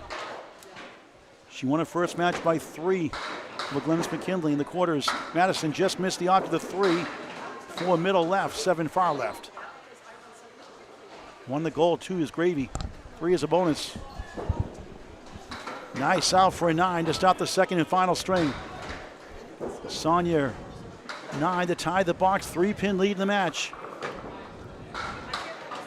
Nico Pura, great to see you. Social media creator. Boy, you could make some clips of that first match. A wild one with Bobby Joe Chase of Stars and Strikes, South Paris, Maine. And Bangor Brewer Lanes, Brewer Maine's Madison Riva, absolute classic. Madison 3-1 split, 4 left, 3-6, 10 right. Johnson back with 9. If there's a king, there's a queen for the ladies. Why not incorporate it? The 5.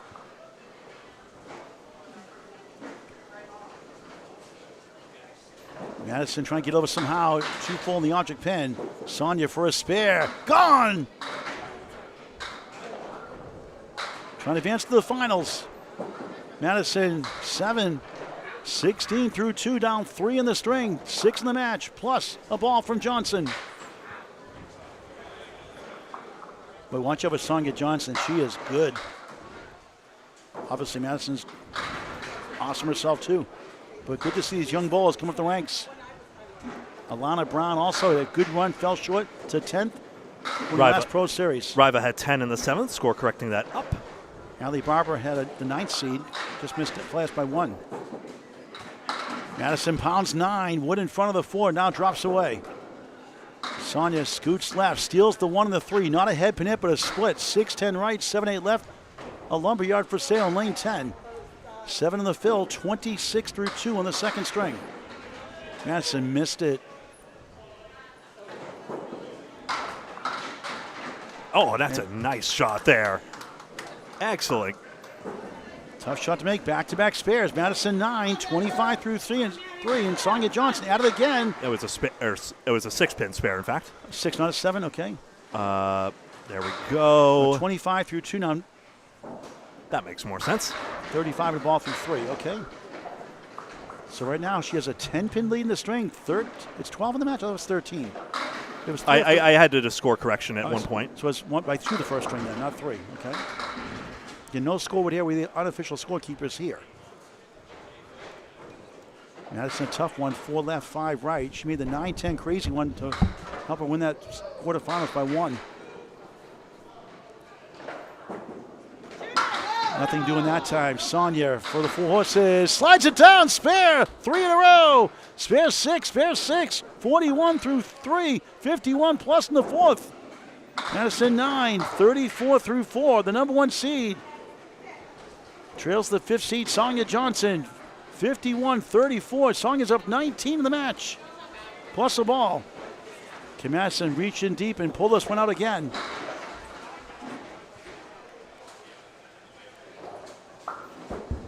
Two great bowlers. Madison 3-9 won't help. Sonia, pocket shot, lightly salted, 6. 6, 6, 6. 3 spares in a row. Had a match the other day. Somebody got 5 spare 6s. Alex Dellis, the mayor, Butwell's, Concord, New Hampshire. 57 through 4. With the wood. Oh, wow, what a shot for a spare. 4 in a row. 67 half plus 1. Madison, a 10.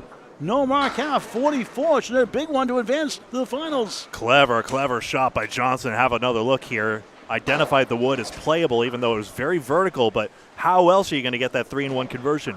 Sonia, 25-pin lead with 5 blocks to go, plus the extra session. Joe Levangie, greetings from Nova Scotia, Canada. Great to see our Canadian friends as always. Shannon Scribner won the first. Manny got that big 20 to cut it to 1. 121, 120. The big 20 contingent side by side. She has the house record for 5 over 1 pin over Amanda Carroll also. 1, 2, 4, 7. Carroll drops 8. 2 in the 4. There goes the 4. Now a little slightly better odds with the 2. 68% versus 51% for 1 and 2 pinners. Modern bowlers, stats by Candlepin Bowling Network. Sonia Johnson by 24. Again, that was just one off. The scoreboard, we don't have the scoreboard, official scoreboard here, so using our Scribner 121 is confirmed, though. Carroll I have is 119, apparently. All right, so it's 2. Not okay. We'll have to fix that in the scoreboard. Will do. We'll do about. And Madison trying to come back next. Amanda missed that chance for the spare. And Shannon Scribner picks it up for a 10. And Carroll, a Paul Grant special, missed the second, make the third. Not a good time for that. 10. 10 after 1. Shannon up 2 officially in the match. Officially 121, 119. Casey McCool watching. Had a couple banana splits earlier, Casey. Rico Baltinelli, great family bowlers watching. Face room for Amanda and Sonia.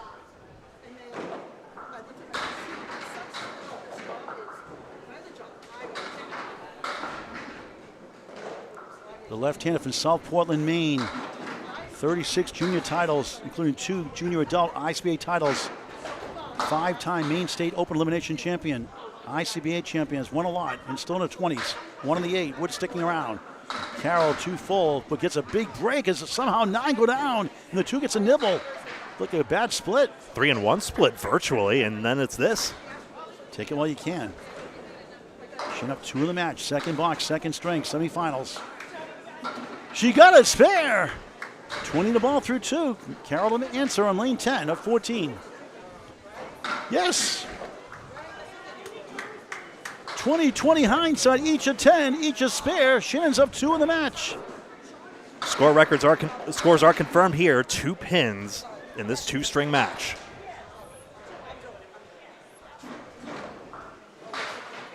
Yeah, Dodd Petty has the 10 string of a 13-20, the veteran Hall of Famer.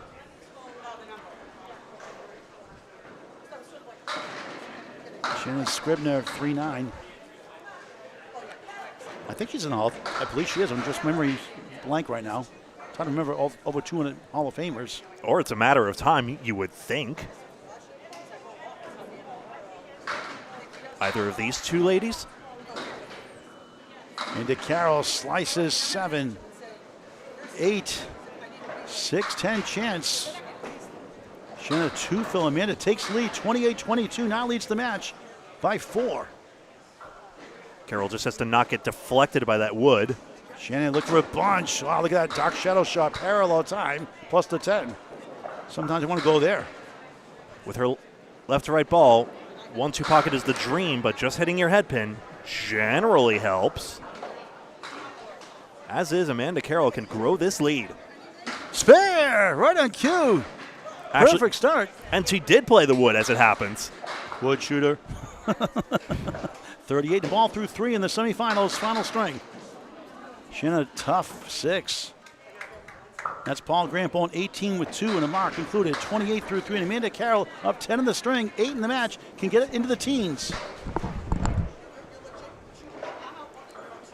Both bowlers had 4 marks in that first string. Now Amanda Carroll with that extra mark. And remember, outfilling Scribner in that last one just now. So that was a key continuation. That basically is the difference in this match we just saw now. Shannon wobbling check mark right. The queen is the 5. Right of the 5, the queen. 3 wiggles, 6-10. Amanda in the bonus. Another good ball, 9. She has the queen also. Spare 8, spare 9. 47 through 3. It's a 19-pin lead in the string. Biggest lead of the match, 17.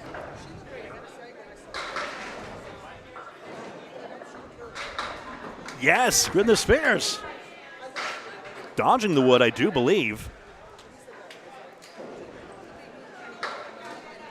And, Minute 3 in a row. 57 the ball through 4. Go ahead, Greg. and yes, Carroll does match that mark. Take another look at how exactly Scribner gets this to go. Yes, direct on the head pin there, did not use the wood. Possible the wood turns and betrays her if she lands on it.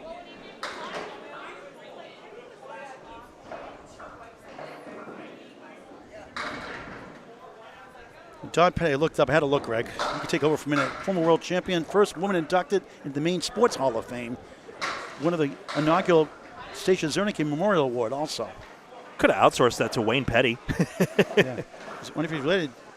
Amanda Carroll, also a Stacia Zernicke Memorial Award winner. That pin is slid over. That is 3 pins standing.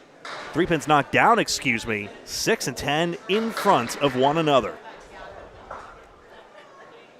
Nico, something light reel. Oh, 4 horsemen. The wood twiddled by the 9 for Scribner. Does not go, and she needed that mark. Carroll, show us how to make this one. 1 and the 6-10. 1 and the 10.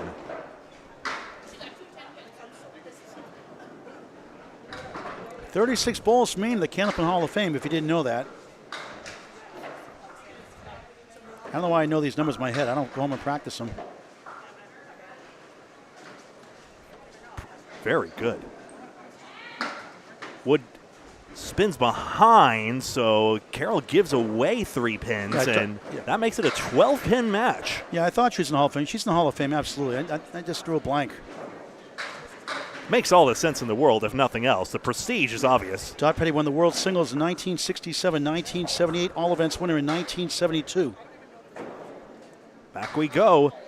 Sonia Johnson by 24 in this ball. Into the 3-pin, the 189. Riva needs to start something up here. Very capable of it, and this 2-pinner likewise. She was WCBC Pre-Tour Bowl of the Year, 77, 78, 82, and 83. In 72, 83, won 2 tour stops. With a 1254 and a 1284 10 string, that's impressive. Good afternoon, Dave, across the pond. Hello, Meat Hooks from Moncton. Nice to see you. Pleasure to have an international contingent watching these great matches. 2-pinner, Wood takes the other one, thank goodness. Riva's been punch drunk with this pin action here and finally gets a little bit of a break here. One more thing on Todd Petty before we wrap it up with her. She was on 28 consecutive show wins in 1968-69 on Portland's Channel 13. Tom Ulster had 22 on Channel 5. That's impressive. We have a bit of a Massachusetts bias to our commentary here just because of our regional awareness. Well, I'm big into Maine. I'm really trying to promote Maine as much as I can. Great to know about everything. Here's your main promotion, Madison Riva strike on spare. And Johnson, a great bid, but no 5-pin. And now, Riva can have the gap. Just a question of a pin here. You never know which one will be the winner. You never know if we'll have that one string overtime. In case you all wanted to see more bowling, you might. That is Mike Nardone coming in to see his Narclone, Sonia Johnson. Obviously, Madison Riva wearing that championship Exeter Lanes jersey. Clipping Eagle, brutal. Madison on a strike. She had 2 double strikes in that first string thriller with Bobby Joe Chase, winning at 133-127, hanging off the total by 1 pin. An instant classic. Sonia chops off the archer pin right. Youch. Madison, 4-spin, the post to 10. Clear out the horses, not to the 10, but 9 in the strike. Cuts it closer. 83-7. Down 10 in the string. Making the 4 horsemen a very significant shot. 11 in the match. So it's 1 pin after 1. That's the difference after 1. It was 1 pin. Is that right? It ended up being 2 pins after all the score correction settled. So. All right, so 99. So it's 102-92. Or no, it was 1 pin. It was 1 pin. Okay, 1 pin. I thought so. So Madison is down 10 in the string, 11 in the match. Here we go again, the final 2. So you might need to mark twice. I don't know why I doubt your memory. I really don't. Meadows watching from Moncton, New Brunswick, Canada.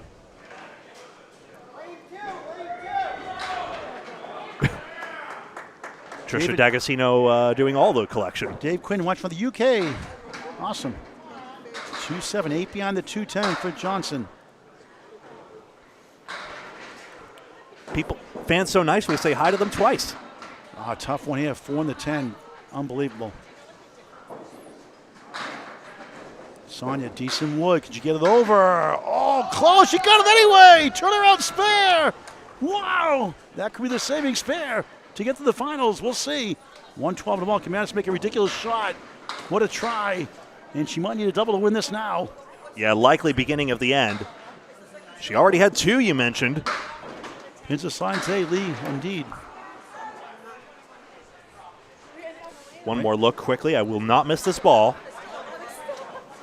It's wood that turns off the sidewall that takes out the last one, the 8-pin. So 11 in the match, going to the final box. Prefers the spare fill to cut it to make it maybe 21 with a big 20. It's off to the right. It's 6. 118-9. Madison needs a strike, a double maybe. No. That might have been the last bad break. Excellent ball, not enough. Sonia, not quite. Madison gets the spare, but it's too late. Sonia Johnson in the finals, the 2026 Pro Series. 2-string final next on Candlepin Bowling Network on YouTube. And we have a new Pro Series champion after Riva took down the last 2 bowlers of the year and the last playoffs championship. Vanquished here by a 240 of Sonia Johnson. 128, clutch again, and it costs a spare 6. 4 spare 6s, a spare 7. 7, 6, 6, 6, 6. Doesn't have to shoot that mercifully. Madison parallel time. Dark Shadows lead. May want to go there. 6, 118 string, not enough. She loses by 10. The match by 11. Final score. Sonia Johnson, the 5th seed, takes down the defending champion, number 1 seed, Madison Riva. 229. And who will Sonia's opponent be? Here comes the other match right now.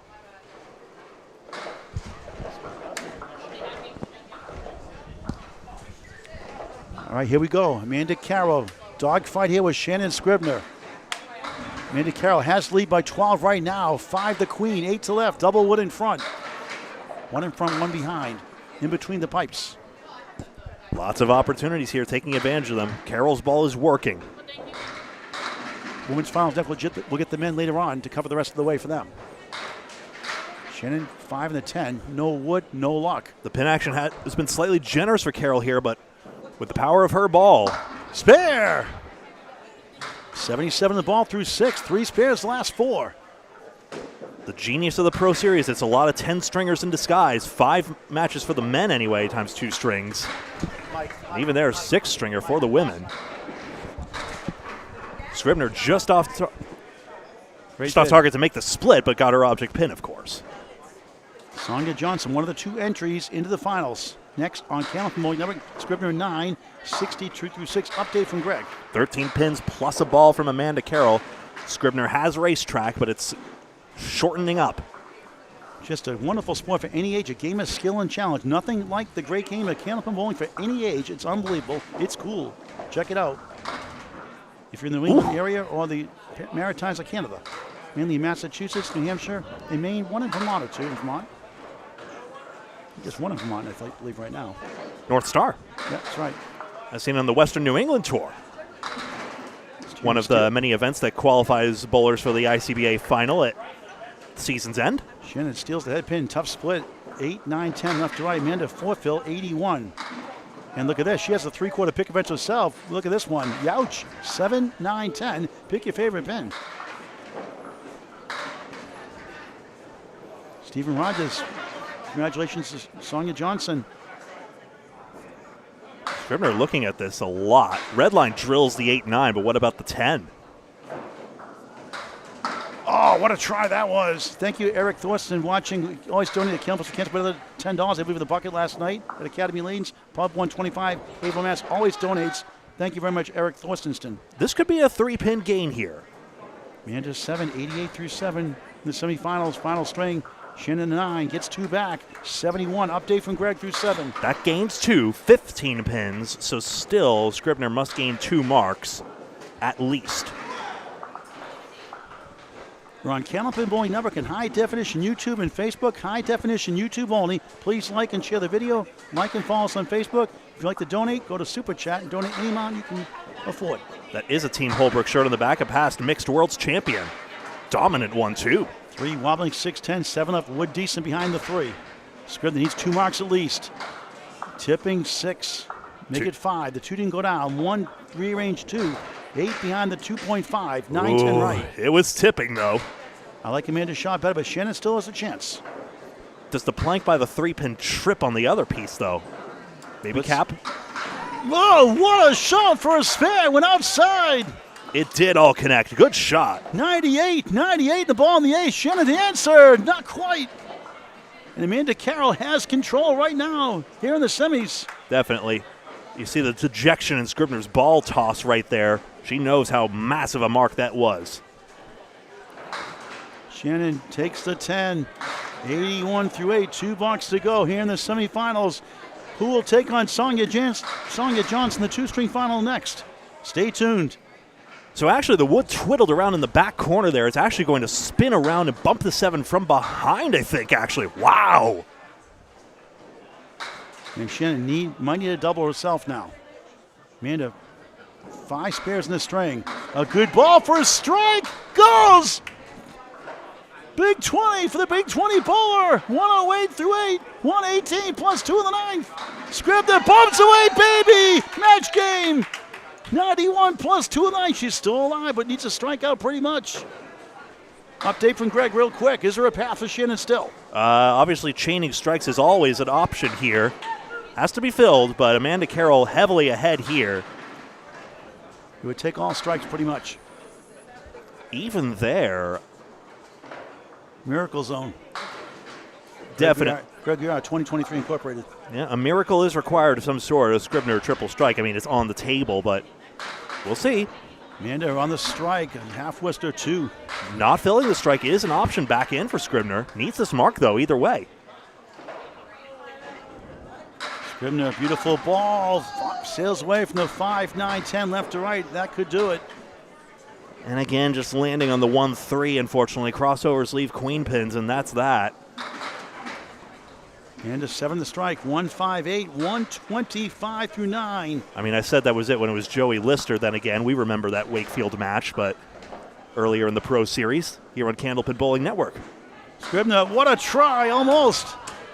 And that puts Amanda Carroll in the championship match against Sonia Johnson. It'll be a 5-7 showdown for the championship. Ref, that's tripping. Amanda doinks it for a 7. Didn't need it. What a string. 132 and 251 total. Amanda Carroll, last year's finalist, gets another bite at the apple this year. They hug each other. Scribner 10, 110 finish, 231. Amanda wins it, 251, 231. It's Amanda Carroll, Sonia Johnson next on YouTube on Candlepin Bowling Network.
Hello, welcome back. It's the women's finals. Sonia Johnson versus Amanda Carroll live here on Candlepin Bowling Network. Oh, Kevin Burns is alongside as well. He might have a third commentator. We'll see in just a second here.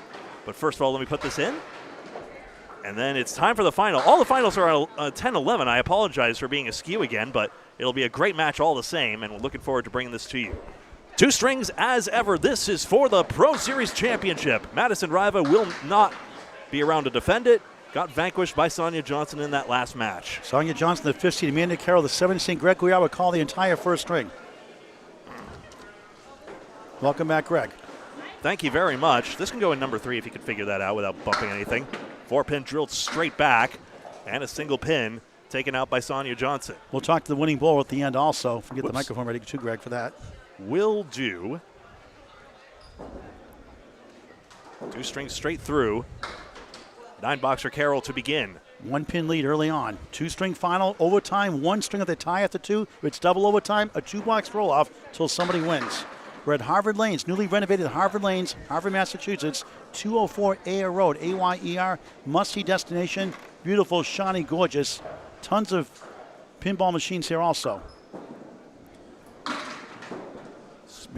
Split right down the middle. Testing, 1, 2, 3. I can hear you. Paul was muted, unfortunately. No, he wasn't. Oh. 2, 4, 7. There we go. All right, we're all good here. Kevin Burns alongside. I'm Greg Gouillart. That's Paul Grant as well. And Sonia Johnson with the spare. First one of this match. Amanda put in the exact same spot as the first ball. At least she's on the head pin, you could say. That old chestnut.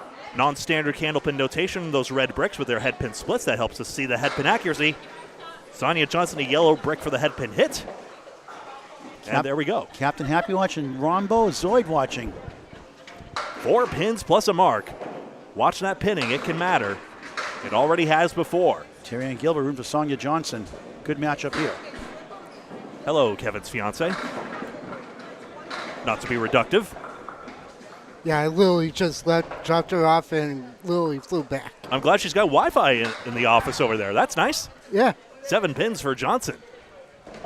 The police are outside the ticket. Are they police outside for ticket for you for speeding back here? It's Route 2. Nobody pays attention. 3 pinner side saddle triangles are gone for Johnson. They're pretty tough in the acting area. They really are. Yeah. He's actually right about that. Slowing down to 25 for the rotary is ridiculous. Like, at least do it closer in. 8-boxer Amanda Carroll. They don't trust Americans with the rotaries. It's not hard. Just yield to the left. Sumpter, great start, 35-22. Madison flat here in the finals, but it's 2 strings. Don't forget, no points per string. Total pinfall for the championship. Where's Nick going? Nicky Norcross, what's up? He was going to go chase a pin, but the sweep actually took it. Just making sure. Been employed at a bowling center previously at Woburn Bowlodrome, so he's got the instinct. Head pin Carroll 4-7.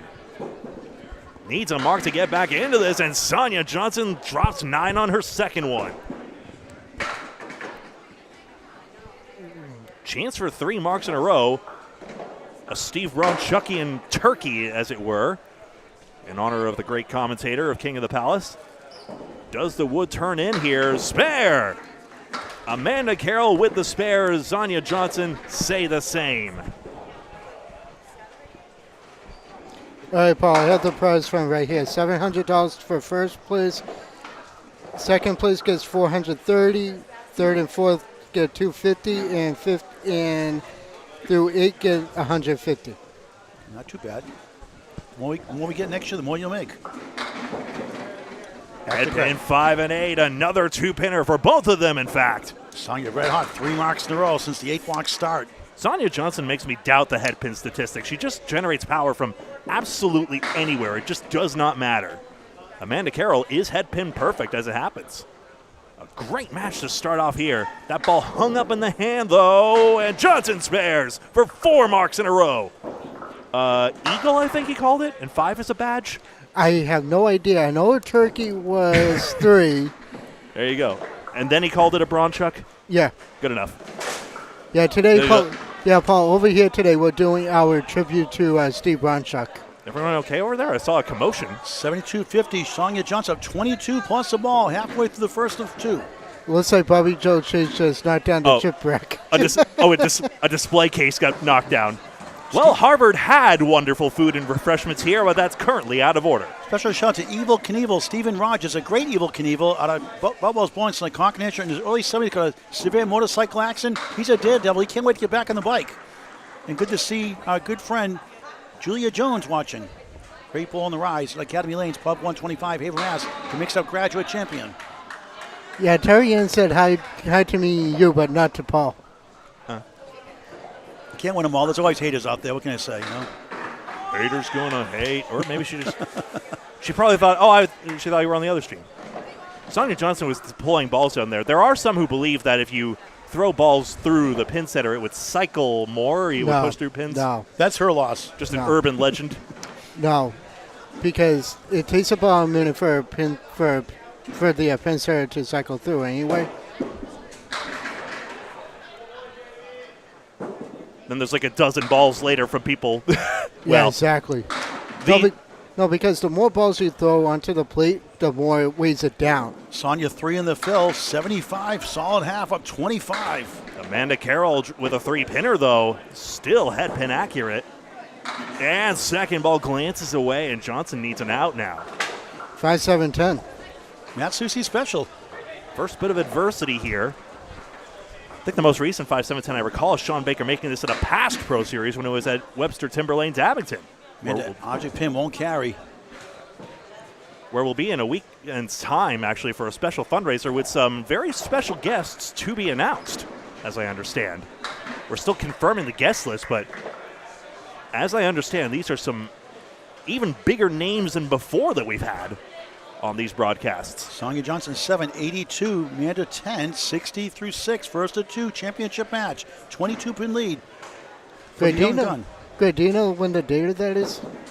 This next Saturday, in fact, the 25th, and that'll be live here on Candlepin Bowling Network. Stolen headpin Johnson leaves the 2-4 and 8. We'll be stringing a 3-string match ordered by John Pumphrey, great owner of Lucy's Pizza Bar, Abington, Webster Timber Lanes. Well, this time it was fair. Sonia Johnson, 5 marks and 6. Excellent string. Chance for the 130s already. Carroll punched out the wrong column. And Sonia keeps it cool in the lane all the time. She doesn't get frustrated much when she gets a bad shot or a bad string, a bad box. She's just very resilient. And that's pretty good for a young bowler. For the out here, just wide, and it's a 6-box. Sonia Johnson grows the lead to 26 plus. We're doing the Ladies Internationals end of July. Hopefully we can get up there Thursday. Great for ladies singles. University driving after the knee replacement surgery July 6th. So if ladies singles, hopefully we'll get there for July, end of July, beginning of August, Ladies Internationals. Well, my car troubles are finally behind me, so probably my pleasure. Congratulations. It's a new car. It's a Toyota RAV4. It actually is, yeah. Why am I not surprised? It's what you had before, right? Yes. Amanda Carroll on a spare fill. She... Johnson Caleri. Yeah, sorry, it was Johnson on the spare fill, of course, with 5. And maintenance to Christy Apper special. Sonia again. Wood trips up in the gutter. Now, Paul, you're going to be around for the mixed swirls and all that, right? Oh, yeah, I'm a trooper. Nothing can hold me back doing that. I may be at the Extra Lanes mixed doubles 6 days later. Carroll 2 full. The freight train, Joey Lister won his first match after a first round bye. Let's talk to the freight train real quick, Joey. Sonia Johnson, Hi. 10 bucks. Yeah, first time advancing, past the second round of this, so I'm very happy. So you're in the quarterfinals now? I think it's Elite 8, maybe quarterfinals, yeah, whatever, equals that. Who'd you beat so far? Troy, Fournier, great competitor, love him. I beat him second. And Joey Lister was in the first round, so that is indeed the round of 8. All right. That was the second round. All right, we'll see you later on, Joey, hopefully. Head pin 410, Sonia Johnson. Down low on the 4-pin, that will take out the 10. Joey Lister, what a year he's having. 217 high single at Academy Lanes, Pub 125, Haver Mass, a masterpiece. Carroll 2-4. And the recent finalist in the Candlepin Cancer Top 5 Live Show lost to Dimitri Dynamite Dallas, who killed everybody that day. What a story he's been the last couple of years. You want to talk about home court advantage. And a Carroll to 2-4. Yes! Got one, and she's back in it. Johnson drills the 4-pin for a 9-box, 116 through 9. 30-pin lead. It was 31 a moment ago. Now Amanda can get it closer. Had a big 20 to close out her semifinal match earlier in that first string against Shannon Scribner and won it. So the low, missing the head pin is holding back Johnson's feel slightly, but still 13 and 15. She'll take those. And 5 make that 6. That pin is screaming across. 4 horsemen left. It was a Dotson B80, Wayne Pitt. If I got that strike on Canvas for Cash, would have been a Dotson B80, I think it was, something like that. Well, you got the strike, but you didn't get the red light. No, I had to throw a double. I didn't get the double. I got an 8 drop. Oh, there you go. Whoa! 5 pin nearly runs into the 4. And you can actually find that match. And a spare. You can actually find that match on YouTube. On Alley Chat, the Dennis Weave McLeod mustache, long hair. Sonia Johnson, 126 in a ball, and Amanda Carroll with the for 5 and 7. The what? The 5. Did I stutter? 5.547. Yes, got it. Converted. Back-to-back Amanda Carroll needed that response. And with that pin screaming back and moving around like it did by sliding. Sonia's 6 pairs to Amanda Carroll's 3. Sonia in control right now of 23, each on a spare. Count could swing the difference here. Johnson unlucky, but gets 130. Not a bad start. That's a good place to lead that shot, Greg. That's for sure. Can't get her $25 though. No. That's life-changing money. Try it anyway, Sonia. Head pin, not a whole lot better, although it improved. It's a better split than what Sonya would have to shoot at. 31, but deficit's down to 21. Down to 20, actually. 130, 110. 1 down, 1 to go. Will we have overtime? Amanda needs a big one to get the championship and $750 and the trophy. Bowlers taking a slight break here. They've gone 10 boxes straight, of course, so pace of play, they would obviously hold off a bit. I'll check the scores. Sonia Johnson rocking and rolling here at Harvard Lanes, Harvard, Mass. on Candlepin Bowling Network. Your home for all things Candlepin Bowling is the ESPN of Candlepin Bowling. That's Candlepin Bowling Network on YouTube. Like and share the video. Like and follow us on Facebook. Hit the subscribe button. It's free. And also, if you want to donate to our network to help us with more equipment, travel expenses, we appreciate it. Go to Super Chat. Any amount is greatly appreciated. Not a mandate. 2 points. 1, Trisha D'Agostino is the best. Point 2 scores are confirmed. 130 to 110. Greg will call the second half of the men's matches next after we finish up here. We'll talk to the ladies first before we get to the men later on. Well, give me the microphone and I'll plug that in. I'll get to that in just a moment. Where did I put it? It's right behind your monitor. It's right behind. Move your water bottle. It's right there. Sonia Johnson, 130, 110, first ring win. These are chesticles. 4-2 washout. Amanda Carroll swinging in rhythm, arms in rhythm. Off to left, 6, 1, 3, 4, 7 left. Lane 10 of 14, back to 11. Sonia Johnson trying to get a tough shot. Slides on the head pin, gets the 4 to go. It's the 2-8 left, 6-10 right. Starting the final string of this championship match. And trying to claw back. Same spot. Whoops. That's not right. Sonia, a 6 to start the second and final string. 1 string roll off. We tie after 3, double overtime, 2-box roll off till somebody wins. Let's unfreeze panes. I didn't get the score clipping right at all. Amanda, a tough 6 to match the 6. Unbelievable. 6-6 through 1. A muddy football game score to start the second string and final string. All right. 6 marks to 3 for Sonia Johnson. The big difference. Live streaming foibles. One moment. That's better. There we got a scoreboard. Hooray. Johnson back in the pocket. Bombs away, baby. Strike. Nothing. That was pretty. Woo. After a $6, that's how you do it. Can Amanda keep pace? Down 20. A good ball, but splits 2 and 1. 5 the queen. 8 left. 10 right. Not a good piece of wood in a sense. Carroll's Angled. ball is left to right as well, so unfortunately that cost her there because the ball didn't drive through the 5. That piece of wood is going to be a little problematic. You got to get something out the wall. Ski ball's at 8 and a 10. She's going to have to finish strong to pull this out somehow, some way. Second year in a row in the finals. Fell short last year to Madison Riva. Oh, nice out for a 9. 15 through 2. Down 1 in the string, 21 in the match. Replay from Greg Gouillart. Here it comes, and you just see the graceful delivery there to deliver that strike. That was in the 1-3 pocket.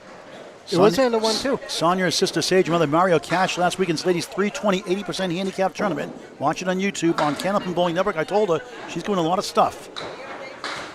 I told her maybe even this weekend, and she's doing fine right now. A 6-pack, check her ID on a strike. I think she's old enough, Paul. Could be wearing makeup. Maybe both. Movie actors, the kids are 16, they dress like they're 90 in the movie sometimes, vice versa. Won't go on the 4-7. 8 in the strike, though. 24-15, up 9 in the string, back up to 29 in the match. Well, you don't need an ID to get a Shirley Temple here, I guess. Do they even make those? That'd be extravagant.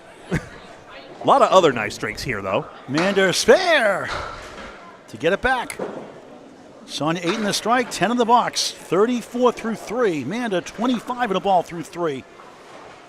Over 5,925 subscribers, close to 2,800 videos, semi-pro to pro action. Candlepin Bowling Network for all class of bowlers, anytime, everywhere. And we know everywhere, including Maine, the 26th, first 2 weekends of May. Johnson back in the pocket, triangle left. 2 is the middle pin, the object, 4 left, 5 right. 45% to convert for Class A without wood. Stats by Candlepin Bowling Network. Amanda, big bonus ball coming up here. It's off to the left. 5 to Christy Hapworth Special in Maine, who won the open eliminations last year. Sonia grabs the queen. Amanda up to 30 through 3, the minimum. 10 per box, down 4 in the string, 24 in the match. In between, look at this, another pin slide. Did you see that pin slide there, Greg? A lot of pins are sliding today. I heard. Paul just said it. There's a lot in that first match with Madison Riva and Bobby Joe Chase. What a thrill that was. That's an instant classic for sure. One of the best matches you'll see. And definitely a dramatic finish. And then some. Understatement. Amanda only gets a 7 and drops the pin more. 42-37, down 5 in the string. 25 in the match. 6 blocks to go. She's got to start getting some marks. So tricky on those 3 pinners there. Sonia Johnson had an opportunity to grow that 25-pin lead, but still tracking very well in this match. Even though has more marks simply. Sonia 4 left, wobbling 6 to the right, helicopter in flight. Not a bad piece now considering where it is. 6 marks to 3 in that first string. That's the difference right now. Man, trying to claw back. Goes left for 6. Not bad. 1-3, 6.5 as it rearranges. 9 behind the 3. Sonia trying to get it over. Oh, what a try. If she hit the cap on that one, she probably would have had it. But she turns around, gets back to business. That's why you do it. Don't get all mad. This affects your game. You do that. It's possible this wood contains the action. Carroll can convert. Big shot here. Got it. Spare.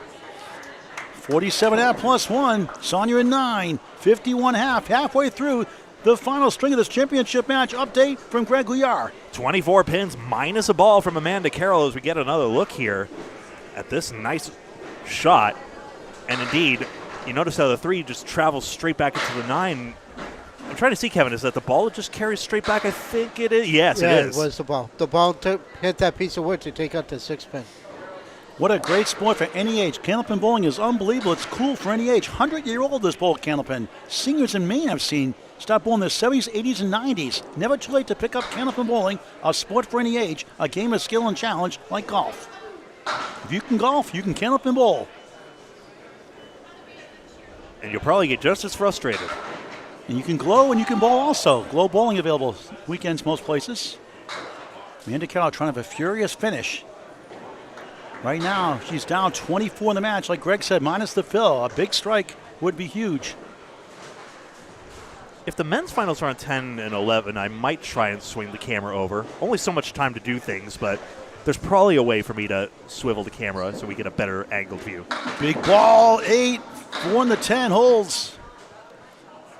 55 half, up 4 in the string, down 16 in the match. Makes it interesting.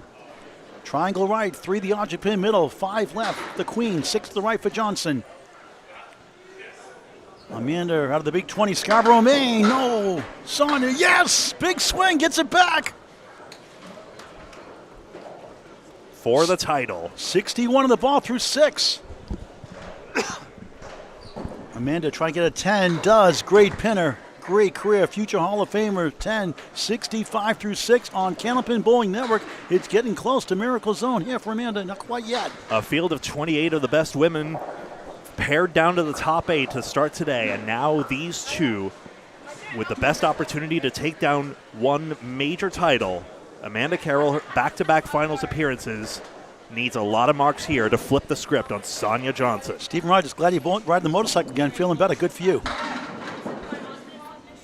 3-1 split, brutal, 3-6-10, 7 left. Sonia adds a 6-pack, check her ID, 4 fill. There, yeah, that 5-pin disappearing act, but it's not. 65 through 6, tied in the string, back up to 20 in the match. Object permanence is difficult. Madison. what a lost. shot. And now Amanda gets that one to go. The 1 seed lost earlier. Madison Riva, Amanda Carroll trying to win it after losing to Madison last year in the finals. Gets a big-time 3-1 split for a spare to stay alive. Extraordinary ball, Amanda Carroll. Gives her a chance. 75 in the ball through 7. Sonia picks it up for a 10. 75-75. Amanda's down 20 minus the fill. Look at this one, and she look at her reaction as well. She knew. She knew as soon as the ball hit, she knew. That's not an easy split to make, but it's pretty where it goes. Bobby Joe Chase was tremendous in the match with Madison Riva. She gets a gold star, I think, also. Definitely a big honorable mention for her. Out of Stars and Strikes, South Paris, Maine.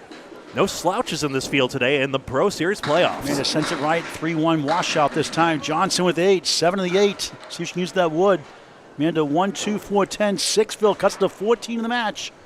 81-75 up 6 in the string, down 2 touchdowns in the extra points.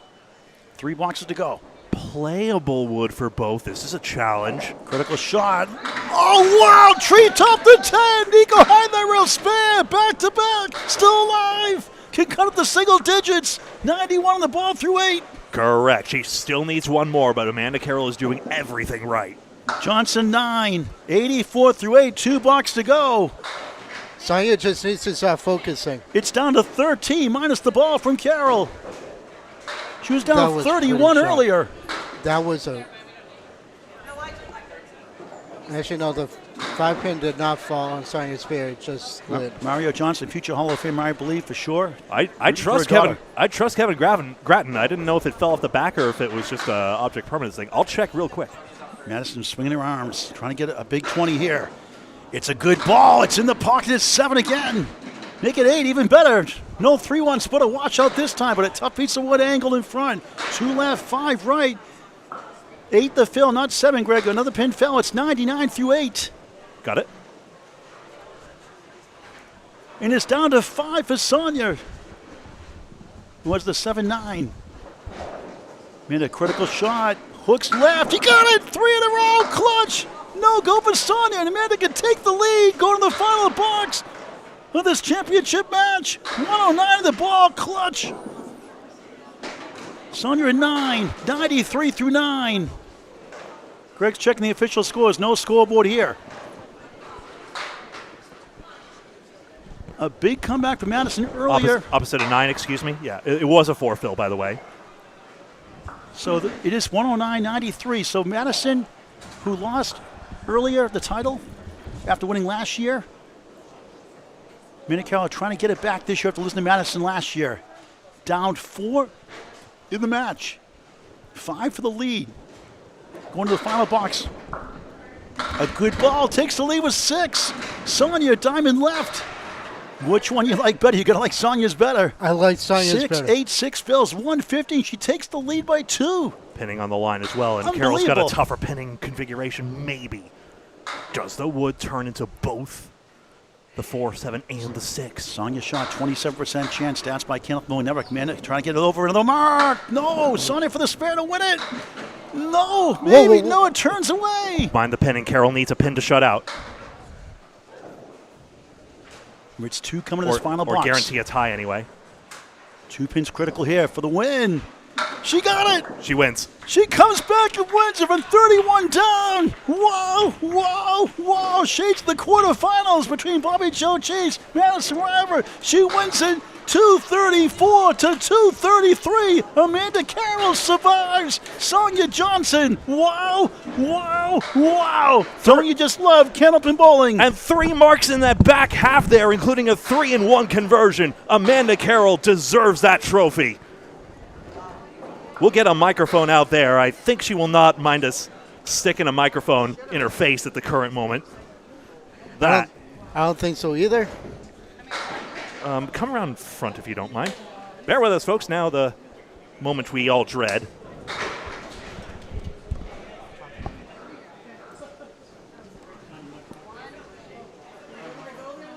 Sorry, Paul.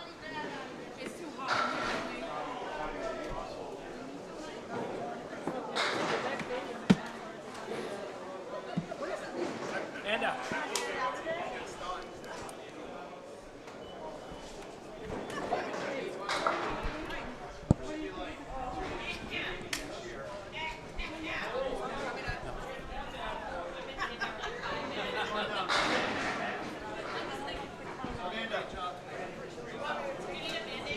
Yeah, you can bring that. That's fine.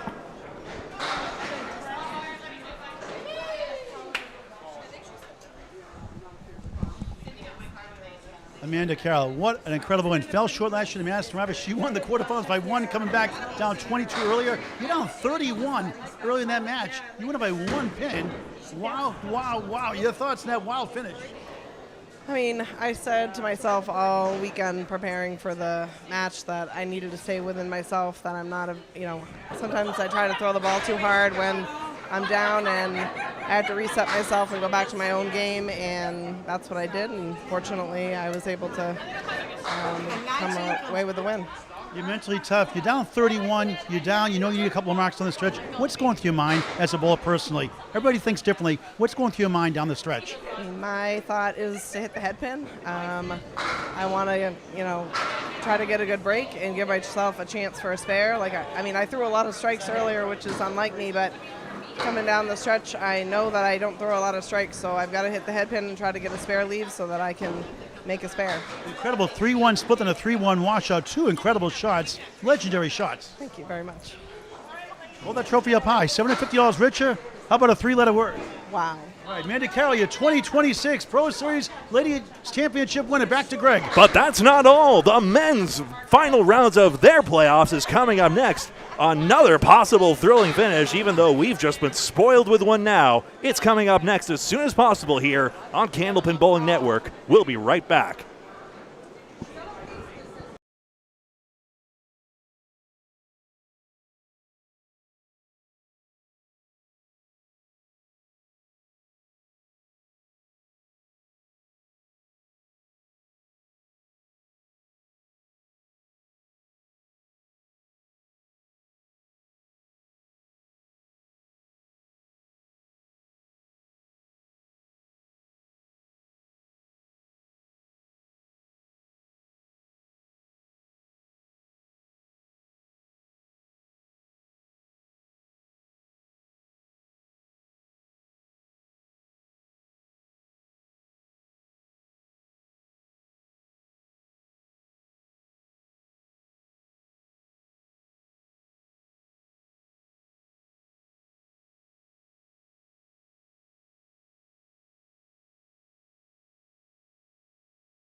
everybody. Just a quick little update. Men's competition is still taking place. After all, they still have 2 matches at a time, so their pace is a little bit behind ours. But you saw we've just adjusted the camera here, and we'll be getting set for the action, the semifinals and the finals of the men's tournament to be set here. So a longer delay than usual, but then the exciting conclusion of the Pro Series is coming up next, and we'll be right back for that as soon as they are done. Be right with you.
Just as a further update, just wanted to let you know the match is in progress right now. Men are, as we speak, in the quarterfinals, the Elite Eight, if you will. Devin Brooks versus Aaron Fontaine. So that bowler of the year, Fontaine, still a chance to defend his title at last check. Danny Harris, Charlie Collins won their respective matches and have advanced. Jason Gauthier Jr. is against Joey Lister right now, and Keith Beaupre versus Mark Weber. And we will have scores and updates for you as soon as we get a chance. I've also taken a picture of this bracket, and I'll try and get that posted as soon as I can, but it might have to wait until after The Wi-Fi only works for some people. It works well enough for us, at least. We'll be right back with more in just a moment.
Hey there, folks. Sorry, just wanted to let you know that the matches are still in progress for the Elite 8 at the moment right now, the quarterfinals, but we'll still have the semifinals live on here, lanes 10 and 11, with a much better camera view, may I add, as well. So looking forward to bringing you that, and with a regret for the delay, although an understandable one, a very normal one, we will have those matches for you very soon. You're popping the headset on. Do you have something to say? Just in case you missed the ladies earlier, watch the first match. Thriller, Madison Riva, Bobby Joe Chase, one of the best you'll ever see. And the finals here, obviously, Amanda Carroll and Sonia Johnson. What a thrilling finish. Been blessed to have so many great matches today, Greg. We've been spoiled by our choices already. Hopefully more to come. Oh, my microphone's down. There we go. Now, we've been spoiled for choice before. Yes, Kevin? Now, off air, we were saying that we picked some of the best matches so far of the day. We're saying it on air, too. And we have. I mean, we're trying to promote the ladies' side, absolutely, which big fan of ladies needs to be done. I mean, there's we had 14 teams. Academy Lanes Pub 125 Hill match last week, and Dave Godwin's married that same day, so that was some bowls there. We had a good turnout for that, for the handicap version, 80%. We're trying to do more women's events. We'll do more and more down the road. And, as is, I love how the finals just ran through this pair of lanes. Maybe we could do it this way all the time if the organizers are willing. And we're going to have the men's semifinals and finals next on Candlepin Bowling Network. And also, real quick, anybody can bowl in these tournaments. So any lady who's out there in the New England area, sign up. It is scratch, though, but it will help your game. You'll get to bowl good bowlers, get to see how they bowl, get to learn to bowl in pressure situations, different houses. It's great for your game. We need more ladies to bowl next year. It's getting better the last 2 or 3 years. We need more for next season. Please get involved in the Pro Series. If you can bowl properly, you can bowl. I mean, a lot of the women, you look at the averages now. Look at like Julia Jones, Sammy Smith, Julia Tavares, mixed-up graduates bowlers. You know, they're all like 100 to 106. There's a lot of parity nowadays. I know Amanda's up there, Madison. Okay, Sonia's up there now too. Currently. But she was down 4 pins last year, back up this year. But there's a range between 100 and 110 basically for averages. Everybody's got a chance.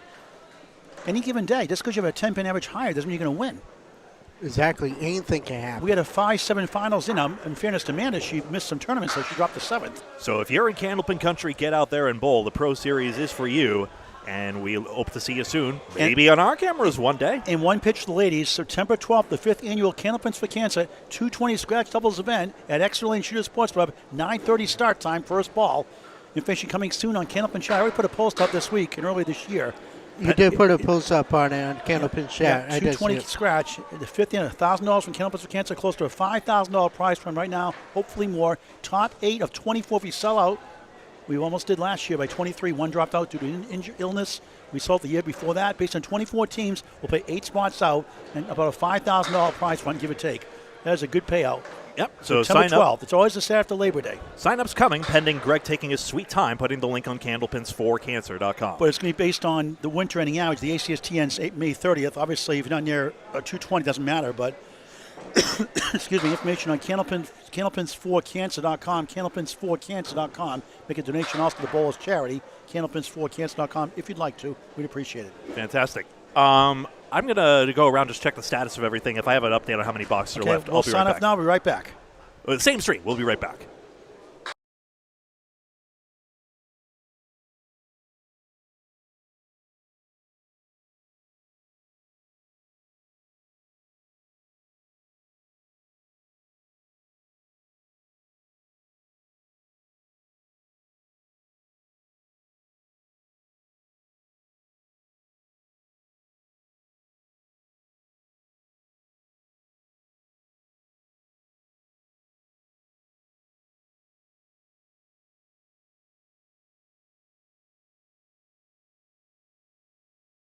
And just a further update, wanted to let you know that these matches, there's 5 boxes worth of bowling remaining across the pairs of lanes. So we'll be getting started at last with the semifinals in just a matter of moments. Real quick, do you know who's in the lead?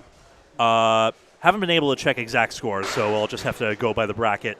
If it's being updated somewhere, it may be updated on the Candlepin Pro Series Facebook page, but I don't have access to that right this moment. But as soon as I get updates, I'll let you all know, and we'll see you soon for the men's semifinals and finals in just a moment.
couple of final results in right now. We know Charlie Collins will be a semifinalist, having defeated Danny Harris.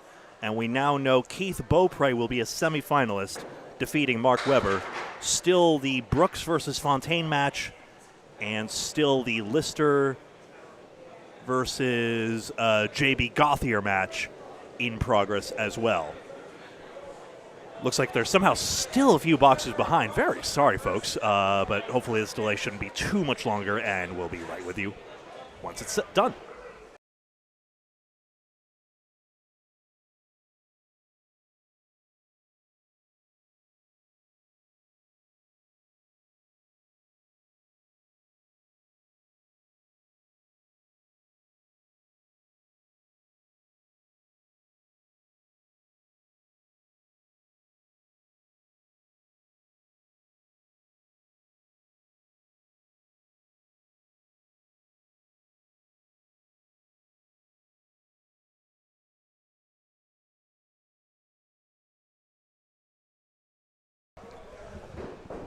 Ladies and gentlemen, boys and girls, and everyone else, we have a felling of the Bowler of the Year. Aaron Fontaine defeated by Devin Brooks, and therefore Canada alive and well with their representation.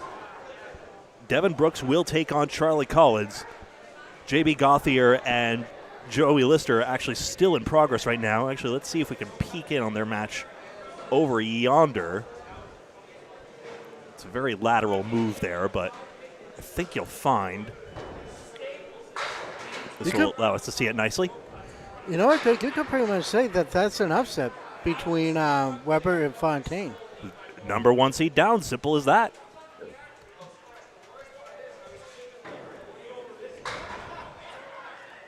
There we go.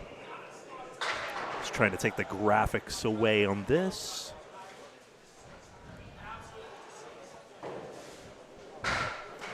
There we go.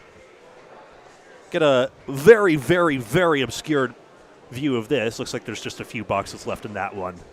But again, we now know that Devin Brooks and Charlie Collins will be one matchup, and then one of these two gentlemen will take on Keith B.O.T.Y.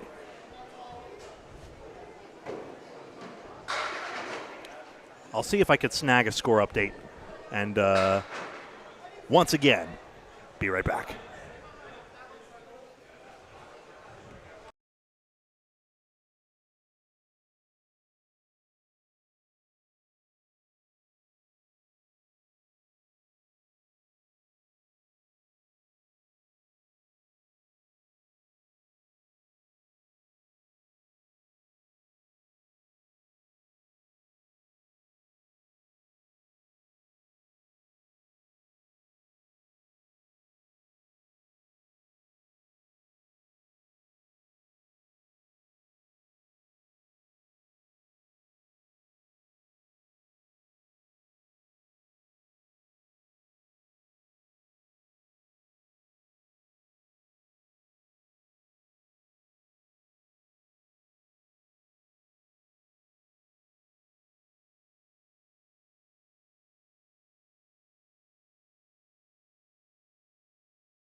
If I'm reading the score sheets correctly, Joey Lister looks lopsidedly in control or in control ahead of J.B. Gauthier at the moment. He had a very good first string, so I project that he's very likely to advance on to the next round, in which case it would be Joey Lister versus Keith B.O.T.Y if that result holds, and Devin Brooks and Charlie Collins would be the other semifinalists. There's a baby sleeping. I don't want to shout too loudly. Anyway, I'll see if we can keep it rolling here. Actually, what I'll do in this case is let's just keep it rolling. I'm kind of tired of muting the audience, frankly. Yeah, I am too. I mean, I kind of feel bad. Me too. But here we are. The finals finally about to get started here. You know, it's actually interesting that we're actually here at Harvard for a change. I mean, it seems like that all the playoffs are either in a very small house or somewhere larger. What about the humble mid-sized sedan? Well, what bowling alley is mid-size? 14 lanes here. It ain't small.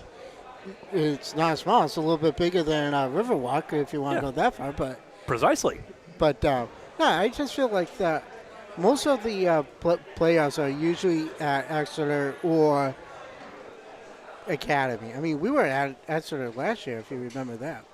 Because you and I did that all by ourselves because Paul wasn't around. Right. What is the Beaupre nickname? Paul calls him the Tsunami. And he is a tsunami. A formidable force, and he is a semifinalist.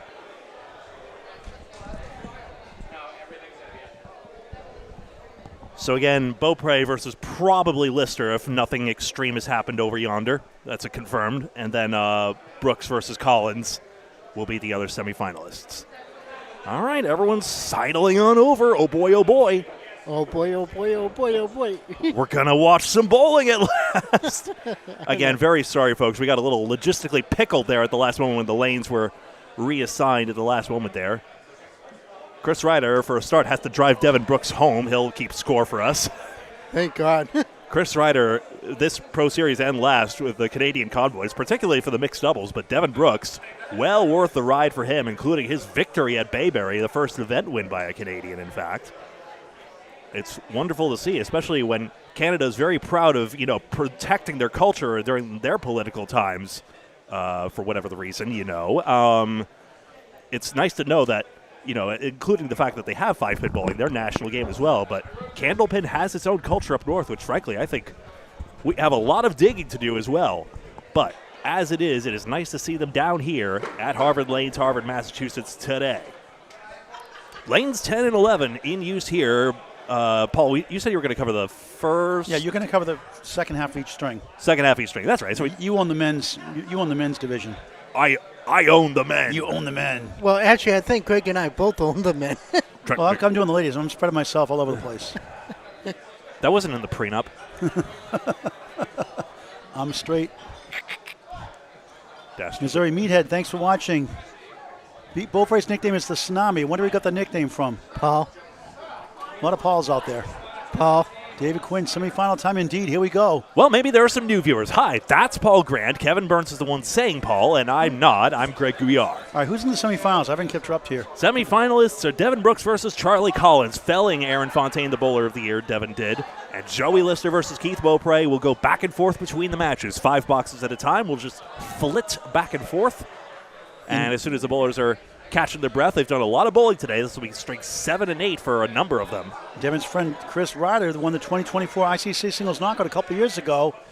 Keeping score, Devin Brooks, the real deal, the only Canadian to win a Pro Series this season. Can he win this playoff title? We started with the top 24 men for Pro Series finishes, high qualifications, and deep runs in the knockout rounds over there. And this is head-to-head, correct? That's right. All right, so the real deal, Devin Brooks, when we got that nickname from in lane 11. Underway, championship match, 2 strings, overtime, 1 string if we tie, double overtime, 2 boxes till somebody wins. Harvard Lanes, Harvard, Mass, great place to bowl, newly renovated, shining, stunning. Even the bathrooms are pristine. The Terminator, Charles Collins, 3-9-10, wooden play. 1, 5, 6, 9, and 10. Oh, what a shot! What a shot! Spare to start the championship match. You're like, what? Collins can't reach. The ball rolls away and not in Ware, Mass. Oh, what a shot. That's a highlight reel by far. Person who works here. Okay, Danny, you'll do. Skeeter Burse, great manager here. Number 1 seed, Atlantic Candlepin Singles Tour, Northern Conference. Great guy. What a job they've done here. Owner Jim Shook of New York. Put a lot of money in this place. Trying to build this place higher and higher. Great place to bowl for family, very friendly atmosphere. Collins at 10 to start the match. And did we mention the pinball and did we mention the food? You gotta try it. Pizza, the pretzel are good. Great. And obviously you got pro bowlers here, but they cater to the new ones as well. You're welcome. And you got Candlepin Bowling Network here on YouTube in high definition, free to subscribe, never a charge unless you go to Super Chat to help our network out. That would be helpful. A couple of equipment upgrades and travel expenses. Thank you. Appreciated. Thank you if you're able to go above and beyond, but that's fine. Nope, gutter clearances don't work here. Try it again, Devin. That's how I clear channels usually. Oh, It's like 1 in 5 would not go on the lane. These are the toughest gutters to clear out, I noticed. they are. Yeah. Channel. Yeah. Yeah, they are. MFH, yeah. The pinball titles, by the way, are amazing. I'm going to say the names of the games and pray you know them, but we're talking like rotary dial scoring, 5 digits only.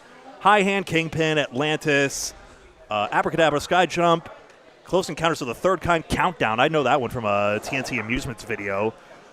Joker Poker, Solar Ride, and one other I think it has. Is that? Oh, it's Sinbad, yeah. There we go. Not Sky Bar. By the way, Massachusetts trying to make Sky Bar the official candy bar of the state. I heard the news. I couldn't believe it. That'd be awesome. It was talking to WBZ News the other day. They were talking about that. They had an article. Talking to somebody. Yeah, they're trying to get the state candy bar. They might actually get advertising outside of Candlepin Bowling I Network. wrote a commercial, state candy bars, in high school as a senior in creative writing class. Yeah. My substitute teacher said you should make a send it to Box 2 spare fill. Nestle's or something like that. That's a good idea. They come in 50 sizes, one for each state. State candy bars. Just not in the spear for a 19. 19-1 to start the match. Collins sends it left, slides down 8. One of the wobbling 8, they're rather 9. One on the 9. That's all, folks. 1 on the 9. Okay, Porky. That's all, folks. Brooks for a spare. Bang! Out of the gate. 29 the ball through 2 for the real deal. Collins can't reach the 9. 0 for 2. Up and over the 9. Collins was tops in the mixed doubles event, our second event of the Pro Series calendar. Charles, 2 10s. Perfect start for both. Collins, 2 10s. Brooks, 2 spares. Greg Gouillart has an update in just a moment. 9 pins plus a ball. That's your update for now. The men's stuff should be up top. Missouri Media, thanks to the $2 US. I want my $2. Better Off Dead classic movie in the 80s. John Hughes movie. Thanks for subsidizing our pretzel bites here at Harvard. These are bulletproofs. Youch, spread eagle plus the 9, behind the 3, spare 9, spare 3, 32-20. Collins bombs away, baby! He terminates the pins. 30 plus 2 through 3. What a year he's having. I don't think anybody's having a better year than Joey Lister with that 217. Always in the running, the freight train. Brooks' tough leave still is. 2-4-7 right side, 310. Unbelievable. Including right now, he'll face Keith Beaupre in just a moment. I can see what Devin was trying to do. He was trying to split everything. Wouldn't it be nice? Yes, it would have been. 14 gorgeous lanes. Brooks, nice out, 8, 40 through 3. 10-pin lead, minus the strike from Collins. A big 20 ties it up in this 2-string championship semifinal. Yeah, those in the 1-2 pocket. Not championship match yet. I said championship match. That's next after the winner of these 2 matches. Exactly where 2 Collins head-to-head wants to matches. be with his decidedly curl around, tail the ball into the 1-2 pocket style. Semifinals officially. Finals are next. Collins is one of the house bowlers here. He's wearing a Harvard shirt. Good ball. Somehow just 7. Crossovers No, leave Kings. 6. Greg's happy. Greg Gouillart, 2023 Incorporated. Collins, look at this. Ouch. That's nasty. Got the 1-8. Don't you just love Candlepin Bowling? Hey, that's how he lost to Hunter Collins on Candlepin for Kids. I remember that one. Oh, That's a tough 2, but he's on a strike, luckily. that was against his brother, if I'm not mistaken. Yep. Hunter Collins, his twin. Twin brother, yeah. Brooks trying to send it over and won't go. I'm sure Charlie will love that I called that out. Collins, a clean spread eagle, unbelievable. 4 on the strike, trails 40-34. Bad break. And this does not qualify for the $25 in bonus money because it's not on a spare. Brooks, Pin for an 8, 48 through 4 in the first of 2 semifinals. Commiserations to JT Lyonnaise, who got a third ball eagle. Collins 8, 42 through 4. It's a 6-pin lead for the real deal from Canada land. Scott Leprade in the Western New England finals against Cam Green got that $25 last. Yeah, he was great. He got great attitude. Very underrated bowler out there in Western Mass. French King. Watch it on YouTube on Candlepin Bowling Network. The WNECA finals last weekend with Bob Lee and myself. We've also got accounts payable to Shannon Scribner as well. Back with 8, 9, 10. Strike. Now it bounced away, baby. No, it wasn't an explosion. that Bombs one away, baby! Wow! Destroyed at the Terminator. Unloads. Talk about matching strikes. 52 half plus 2. Brooks, same thing, but 58. Wow! Well, it counts the same, but that's a bombs away maybe versus a bombs away baby. He just destroyed those pins. A missile. It went faster than the last one. I think the pins fell down before the ball hit it. They were petrified. I think, you know what, Paul? I think you might be right on that. Double Youch, Missouri Meathead earlier. Jeff Little, room for the Charles Collins. His buddy bowls here Wednesday nights. And they hang out till about 12 midnight talking all the time. Here's the freight train, Joey Lister, once again in the running. Crosses over 8, no king for Greg. 3 in the 6. The tsunami Keith Beaupre head to head, check mark, plus the 6-10. 5 is the middle, left of the king, 2-4-7. Lister for a spare to start the semifinals. Yes! 10 in the ball. Beaupre trying to answer somehow. What a try! Oh, he sent everything over. Football season continues. NFL draft this Thursday. 7-10 goalpost. Who will the Patriots pick? Beaupre, nice out for a 9. 1 pin lead for the freight train. Wonder where he got that nickname from. The Lakeside Lanes Bowl in Manchester, New Hampshire. Career high 217 Academy Lanes, up 125 recently. Campbell's Cancer went up to Dimitri Dynamite Dallas. We'll see tomorrow against Josh Daly, 12:30 on the ACST Facebook page or here on CBN. Second place in Lakeside doubles as well. And first place at Wakefield Bowlodrome in that thrilling 3-person final. 2-4-10, 17-9, up 8 early on. Beaupre 4-7, 5 middle of the setback leave.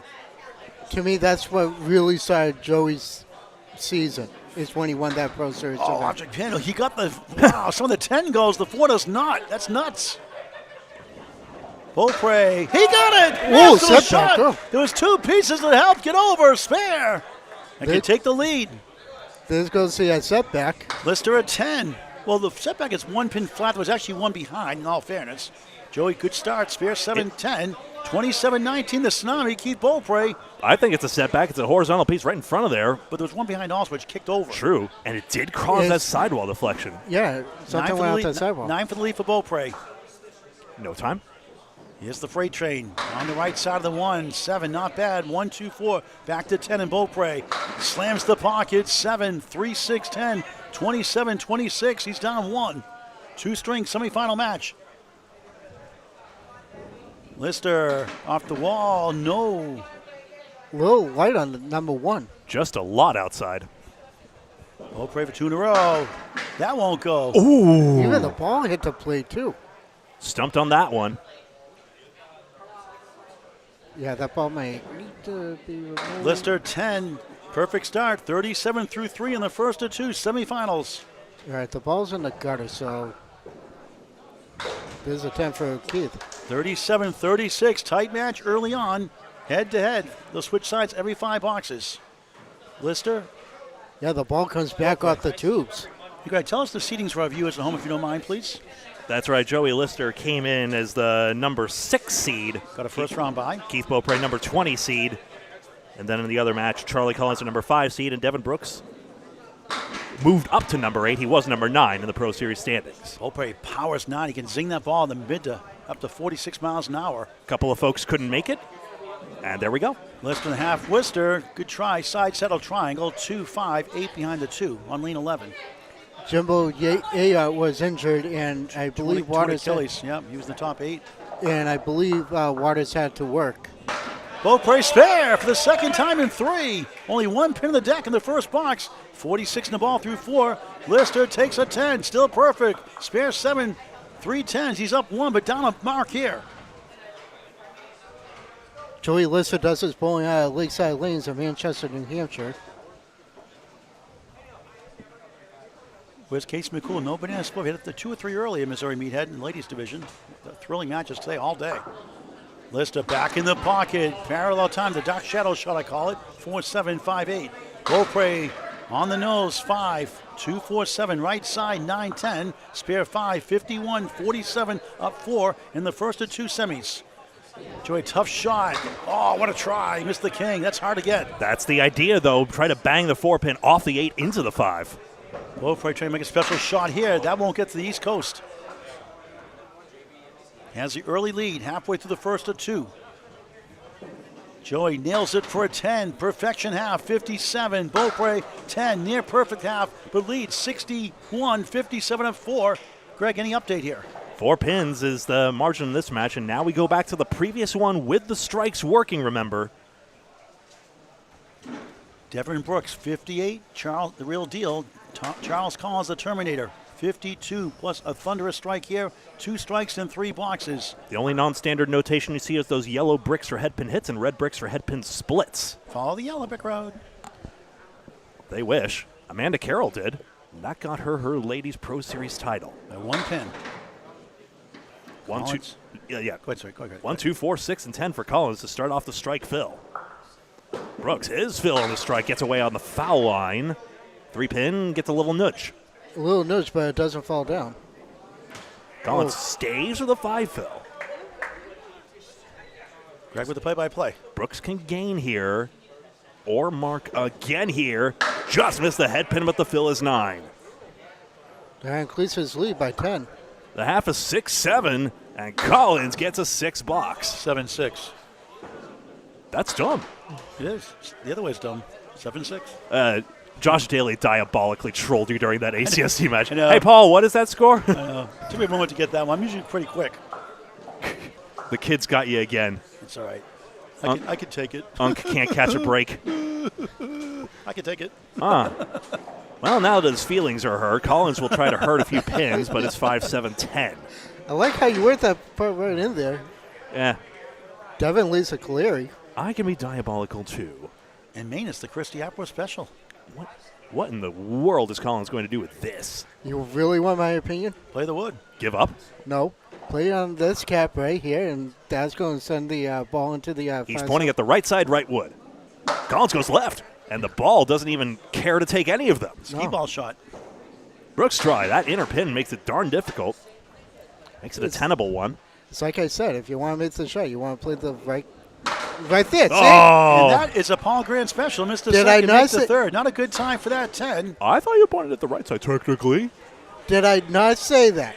Right side of the wood, though, it does go. You got to be right once every 100 times, Kevin. There's there's odds once in a while, 1 in 100. You got to win one of them once in a while. Well, for starters, that was the left side of the cap. It was the left side, and then it trampolined off the wood, angled behind the 5. Collins, well, it looked powerful, but on the 1-3 side, not where he wants it. Brooks wants 1-3, but doesn't make it there. Wow. That 4-pin. Wow, it's Are twice you I've seen this kidding shit. me? Yeah. They had this early in the Atlantic Candlepin singles tour this year. It's crazy. Twice I've seen the last month. The 1-7, 6, 5, and 10. Collins 2-1 split doesn't work. Got to get the 7 to 10 goals somehow. Brooks leads by 2 Oh, pins, God. and he can write the book on this very weird leave. He's got a half Worcester. He had the half Worcester going in, and then it's just He's got a 4-7 half Worcester. Take a video of that one, Nico. Forget Worcester. Those pins are in British Columbia. Brilliant. I would. That's Canadian, bud. Oh, yeah. That's a province. Oh, yeah. I'm thinking of Britain. There goes our 5-pin collab. Thanks. You know what? You thought 5-pin universe. We had that set. I'm thinking British Columbia. Brilliant. British. But not British Columbia. They speak French.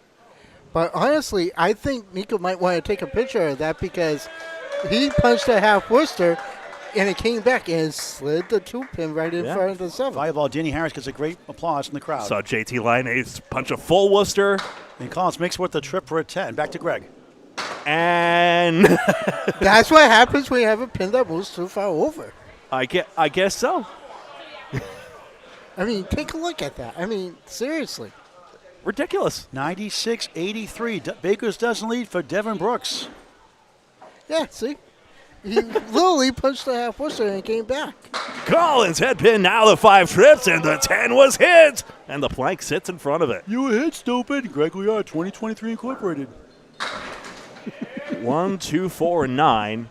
I don't recall saying stupid, if I'm honest You with used you. to say that. Are you jazz lighting me? No, seriously, you did. You did. You hit, stupid. Early on, you did. Not anymore. Into the cap. Oh, no. Collins denied by the roadblock. Muttering to himself. I mean, Brooks, yes, the 1, 2, 4, 9, spilling out that pin from behind. Get the lead in the 20s now.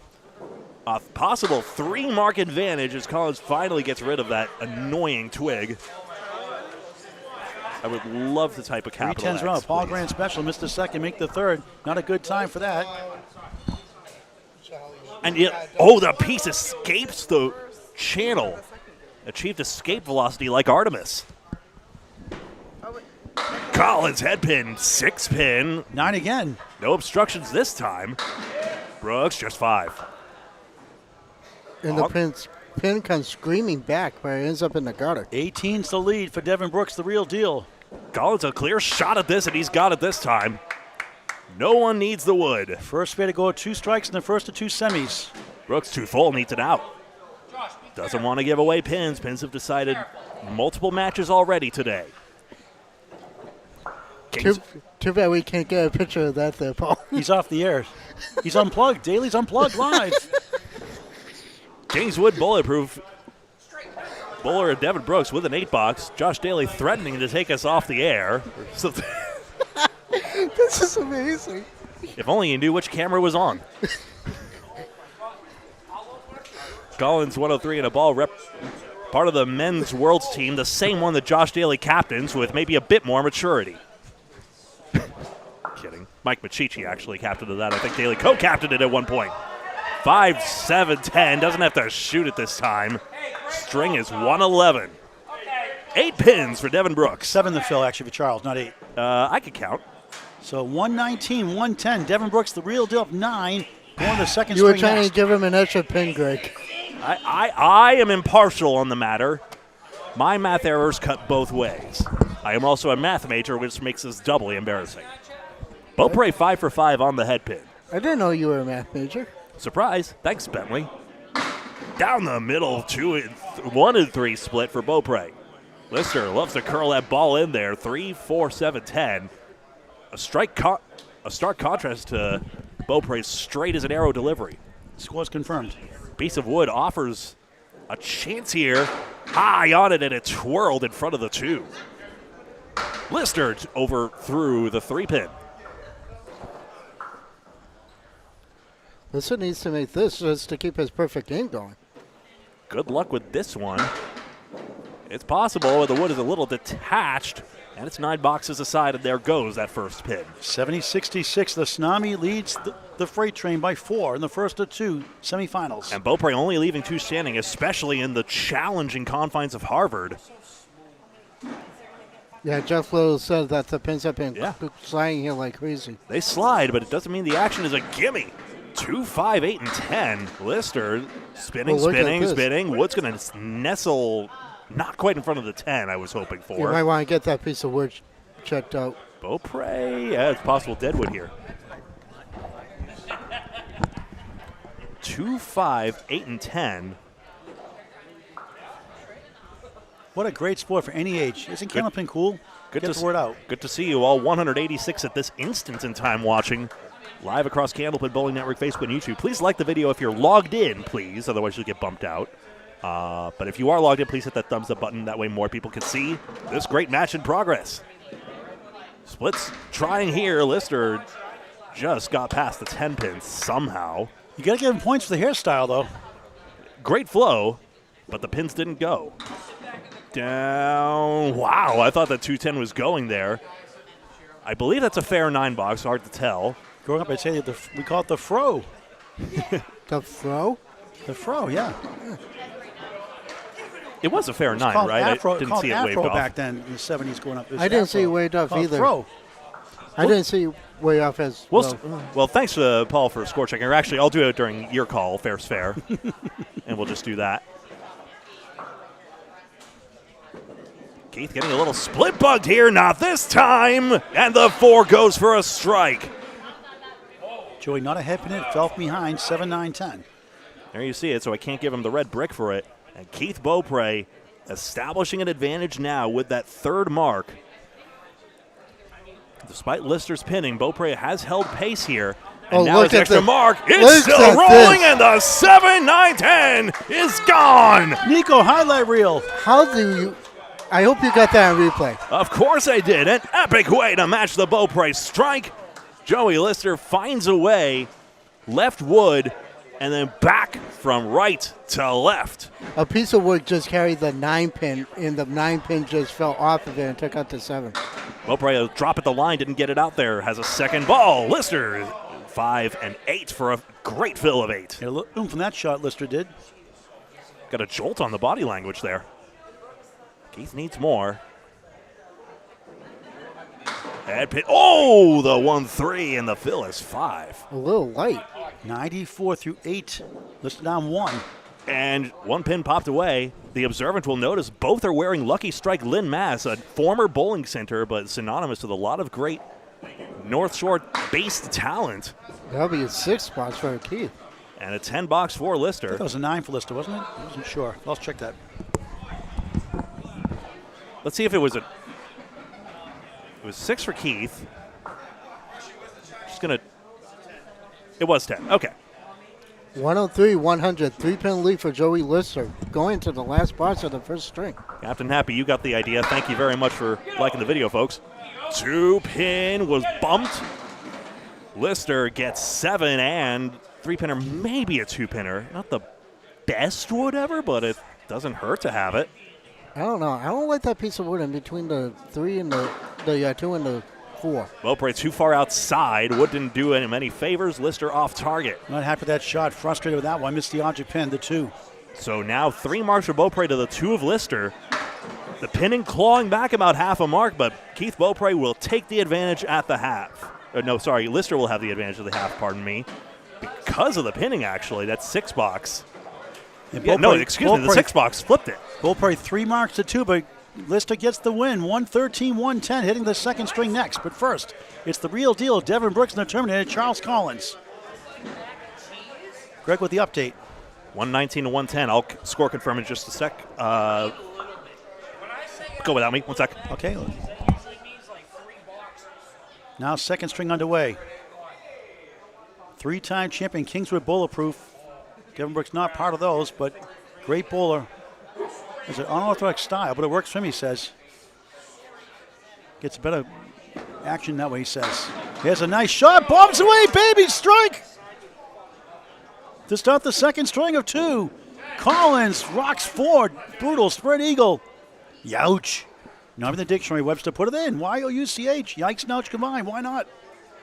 $25 in bonus money if he makes it clean. Almost did. Almost did. 6 wow. survive.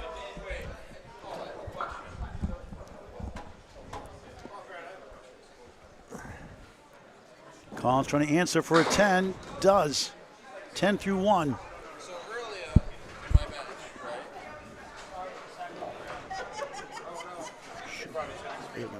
You're good. We got a special guest here, Josh Daly. So I have a question, Paul. I have an answer. Is this too Which loud? is the right one. No, you're it's fine. So in my match against Jason Gauthier Jr., in the camera frame, I did make the spread eagle. Does it count? No, it's going to be on a live cover, a live feature lanes. Technically, it was on live lanes. Not really. have- On our just featured lane, sorry. We clarified that. That was the Vanessa. wait. That's the Vanessa Huff rule. lanes, Let's get the attorneys out after you. The featured lanes is Harvard lanes, so therefore I was already bowling at the featured bowling alley on the feature section of the camera. So therefore, I think I have a commitment. I made a clarifying PR statement on the record. I'm not so sure we can Well, listen, adjudicate in I- your favor. I think it's rigged, by the way. Well, you should have won. I You should have understand. won the man. You could have done it here. Well, if I stop throwing the ball a million miles an hour, Paul, I'll be back to talk about. I'll buy you a drink instead. How's that? Yeah, yeah, Trisha. Everyone loves Trisha D'Agostino. All right, I'll be back to commentate the finals like I did last year. All right, Josh. Goodbye. All right. No, that was actually fun He's last year. funny. He's funny. That's either very kind or a threat. Collins spares. And Brooks, 9 fill, 10 box. Sorry, Paul. It's all right.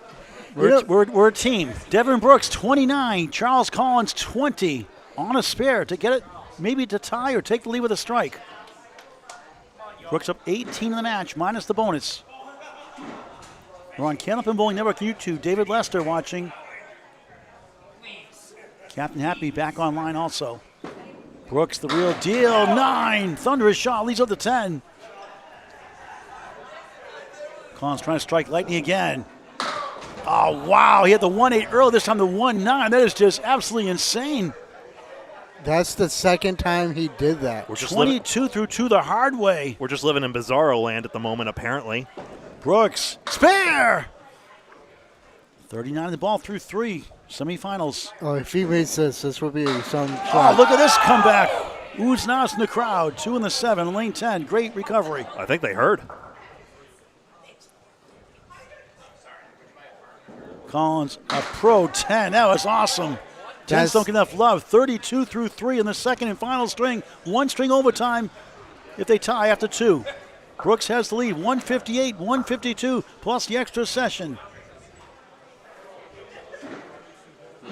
Bearing down, the Canadian bowler trying to win his first Pro Series championship. The only Canadian to win a Pro Series title this season. Another good ball, 8, 10 goes down, 5 middle, 8 left, 47 through 3, Just got 24. Just got the scores confirmed. Another two-pinner. This time it's not the head pin at least. Oh. Brooks trying to go back-to-back in 3 out of 4. Off the wall, yes! Unbelievable spare! Still got a perfect game going right now. 57 through 4, Collins, 179. It's all the real deal right now. Can Collins come back? 7 marks in 14 boxes, basically a 50% mark ratio. Collins, 8, Mother Lori Cannon, great lady, on and off the lanes, always smiling, always happy, always has something good to say, the way it should be. 40 through 4. And Devin Brooks opening up the lead to 26 plus a ball. And Collins, too great of a bowler, having his best year. Possibly more international history here in Harvard, Mass. Yes. Off to left, coming back for a bunch. Steele's 8, look at this. 1 of the 6. Pretty good lead considering. Back-to-back spare 8s. 65 through 4. He won the 88, Phil. Haha. I've done it before, too. One time doing a match, it's like 375 pins. Fat finger. I know. What an amazing string. For another one. Why not? 3 in a row. Perfect half. 75 plus. Collins won't go. He'll need a big second half to advance to the finals. I mean, we've seen this before. Lori Rossetti thought she was out of the match. She did go on to lose, but she made it exciting down the stretch. Collins is going to need a similar resurgence here to make this match competitive again. Charles, 49 half on Candlepin Bowling Network. Let's pause 16.7 seconds for station ID from Greg Gouillart. This is Candlepin Bowling Network. At Gouillart, Paul Grant, Kevin Burns here at Harvard Lanes, Harvard, Massachusetts. What started with 24 men is down to just 4. We've already crowned Amanda Carroll as the queen of the Pro Series. Who will the king be? Will it be Collins or Brooks, or will it be one of these 2 men, Keith B.O.T.Y or Joey Lister? We're down to 8 ladies today. We're down to none. Amanda Carroll won a thrill over Sonia Johnson, down 31 in the first. Come back and win it by 1 pin. Watch it later on YouTube on Candlepin Bowling Network. Hit the subscribe button. Share with your friends and family. Like and share the video on Facebook as well. And tell your friends to bowl Candlepin Bowling for any age. Never too late to bowl Candlepin Bowling, a game of skill and challenge. Joey Lister starts off. 2-5-10 left to right. The Tsunami Beaupre 5-1 washout. Joey won the first 113-110. Despite having fewer bonus pins. Oh, look at this. Oh, he almost got it. Trying to hop over that wood. Beaupre trying to send it down. Good try, won't go. 2 quality second balls. 2 dangerous, explosive bowlers. Who we see on top teams in the Friday Night Pro League. Lister takes it for a 10 to start the second and final string. Beaupre 8, Lister up 2 in the string, a handful in the match. Thanks for supporting Candlepins for Cancer, a 501c3 charity. $116,000 now paid out to Candlepin families going through cancer treatments. $9,000 already in 2026. A record more than double any other year in 2025. $35K paid out. Please help out by going to candlepins4cancer.com. Candlepins4cancer.com. It's a 501c3 charity. You can also mail a check. The address on the website at candlepins4cancer.com. And check out the documentary, No Questions Asked. Find the link on candlepins4cancer.com. Just 25 minutes long. You'll love it. Let's try to go to 2 and 3, got 1.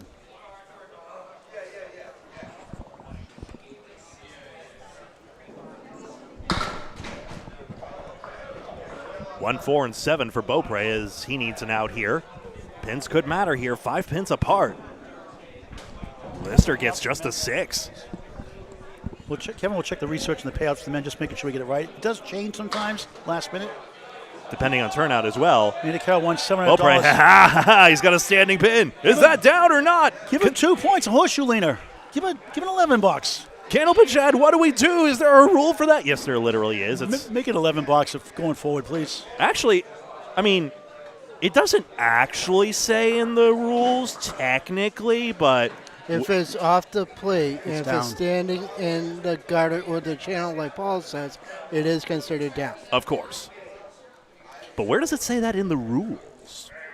even though it obviously It's is under one, and game. you'd be silly to say otherwise. Oh, wow, bombs away, baby, strike for the freight train.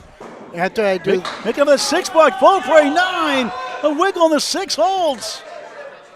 Can be just as good here. Lister eviscerating this rack. After this box, Kevin will go over the prize money for the men. and then after that, I'll do the rules check. Beaupre's fair. 27-26. He's got the lead by 1 in the string. Freight Train's got the lead in the match by 12. Greg will call the second half. It's a great crowd here. They've all coalesced around the higher numbered half lanes here at Harvard Lanes. Yes, Wayne Petty, quite the crowd in the audience here. Lister back in the pocket, off the wall. 7, 3, 6, wood in between, 7 left. On a strike, on the spare, the tsunami, Keith Beaupre. It's a good ball, it's 9. 36 through 3. Nothing wrong with 19s. Nothing wrong with spare tries. What out of play, could roll back for a crazy strike. Not likely, here comes the Fontaine factor. Aaron Fontaine. Just give it a few stamps. Your bowler of the year. But the Pro Series champion will be a distinct man and woman. They're razzing him, good fun. The Pro Series Bowl of the Year gets free bowling next year. Wood's still moody, scared it off. Now it's still in play. That's crazy. Interesting. You can't He looked pick- at it funny. Oh, there it goes, but it's not going to take it this time. No viral short for us this Lister, time. oh, wow, what a shot for a spare. On strike. 36 through 3, 46 in the ball through 4. Didn't make it worth the trip. Beaupre, missed opportunity.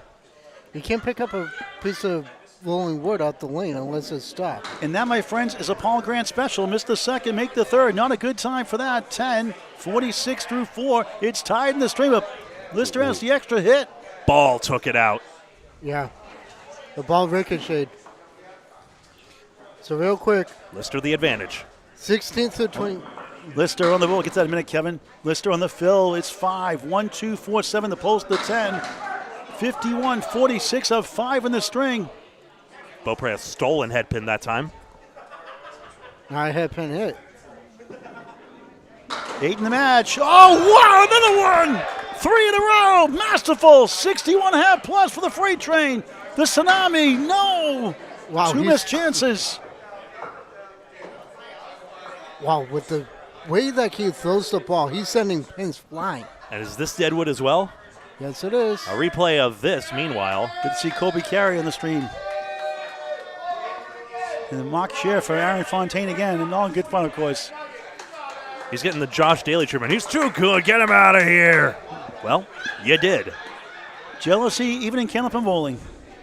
There's a 10 bucks. Beaupre back-to-back 10s. 56 half update from Greg. We get to Kevin the prize money in just a minute. Greg. All righty, 8 pins plus a ball for Joey Lister. And a lot more for Devin Brooks, a probable finalist at this point here. Collins with running marks could still make a run at this, but All right, it Kevin, would what do you take got a for lot. prize? What do you got for prize money, Kevin? From 16th to 24th place was 125. 9th to 16th place got 200 even. 5th through 8th got 245. 3rd and 4th will get 325. Second gets 500. And first place gets $1,000. Pretty good. Collins increasingly far away from the grand. 2, 4, and 10. Brooks mixes a few sticks out. Not the fill he was after, just 3. 78 half of 29 in the string, a commanding 38-pin lead in the match. Collins needs a bunch of marks. There's a piece of wood in the way, so even if Collins cuts the 2, 4, 10, does he even have a path anyway? I don't think he would have. Didn't contact the wood in the end. Brooks, wrong pin, needs a few on this third ball. He needs all 5 of them to keep his string going. Charles has thrown many triple strikes in his great young career. Clean 10, didn't contact the wood in the gutter. He might need a triple to advance. Brooks, good out here, gives away only 2. 86, 59, 27 in the string. The match is 36 for the real deal, Devin Brooks. 4 boxes, so running 19 boxes for Collins obviously would do it. We've seen the strike 9 earlier. We mentioned earlier he's the first Canadian to win a Pro Series title, the first Canadian to win a Pro Series championship in the same season. No one's ever won one in the past. Come on, push. Oh, are we going to get a clean gutter clearance? Again, it never happens here. No, it doesn't. Come on. Oh, I knew it. Now just now that superstition of clear the wood through So you say it does not matter whether you like send pins through to make the cycle go quicker. It really doesn't matter, but I don't recommend doing it. But sometimes these machines are old, so so they need the help. Encouragement. They've done a lot of good. They've put a lot. I mean, they put tons of money in this place. Look how great it looks. A standard pin setter usually contains 23 pins or thereabouts to have 2 full racks and a few spares to keep the game moving. Brooks, I got the score sheets on the wrong side again. Gregory, 4 horsemen and an 8. Mirror side leaves. Spitting image. Collins, 1-2 pocket still available, and the ring rang around the 4. And around the 6, mirror image on the second ball. How are they going to mirror this one? but here's the difference. Devin has a piece of wood. And Brooks breaks up the monotony. And Brooks in control right now, 3 boxes away, perhaps to the championship match. Just a question of 1 pin in that last box there, but now Collins requires a miracle.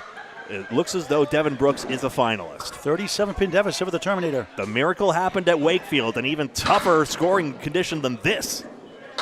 Brooks on the head pin, 4-pin. Thought he had it. It seems like Devin does really well on tougher houses. That's what I've been noticing. Ain't that the way? He does well at every house. Collins, no contact. Through the hoop. Red line. That's the dagger.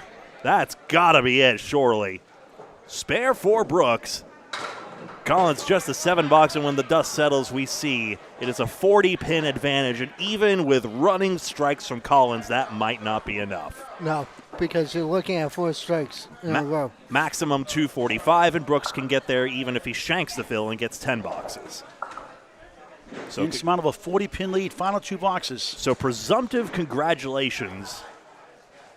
Kingswood Bowling Center in Fredericton, New Brunswick could be a world's host one day if they wanted to. Just saying. Strike on spare. And that exclamation point, big 20. And that just put the nail in the coffin. 116 through 8, 126 plus 2 to the 9th. Collins, that's about the day he's having. I think he's about ready to go home after that. 2 good balls. That one gets away, but still 9. Not indicative of how he's been bowling all year. He's been great for Central 3, the number 1 seed in the Friday Night Pro League. He's had a lot of success. Gotten blocked a few times as well, so the fact that he's struggling to get to 200 is more a show of how challenging these conditions are and how they don't fall for just anyone. But Devin Brooks has thrown a better ball and a deserving finalist. Half Worcester on one side. Brooks, don't waste your shots now, as they say. 7 more. They're playing out the string. Devin will have to stick with a 7 fill. You can feel a breeze back in that one. He gets a giggle out of that one. They play it through. Collins a 9 box 203. Devin Brooks an 8 box and a 260 for the pair. 141. Whopping finish to 93. A rout. 260, 203. Devin, the real deal Brooks in the 2026 Pro Series Men's Championship match. He'll take on the Freight Train or the Tsunami. Greg Gouillart is the final 5. Update from Greg. Lister leads by 8 pins and a ball in hand. As we switch it back around. Who will be Brooks's opponent? Brooks versus Beaupre? Brooks versus Lister. Here's the fill. Down the middle, and it's 6. Jeff Little agrees to the nickname The Real Deal. The Real Deal. And a baby eagle, I suppose.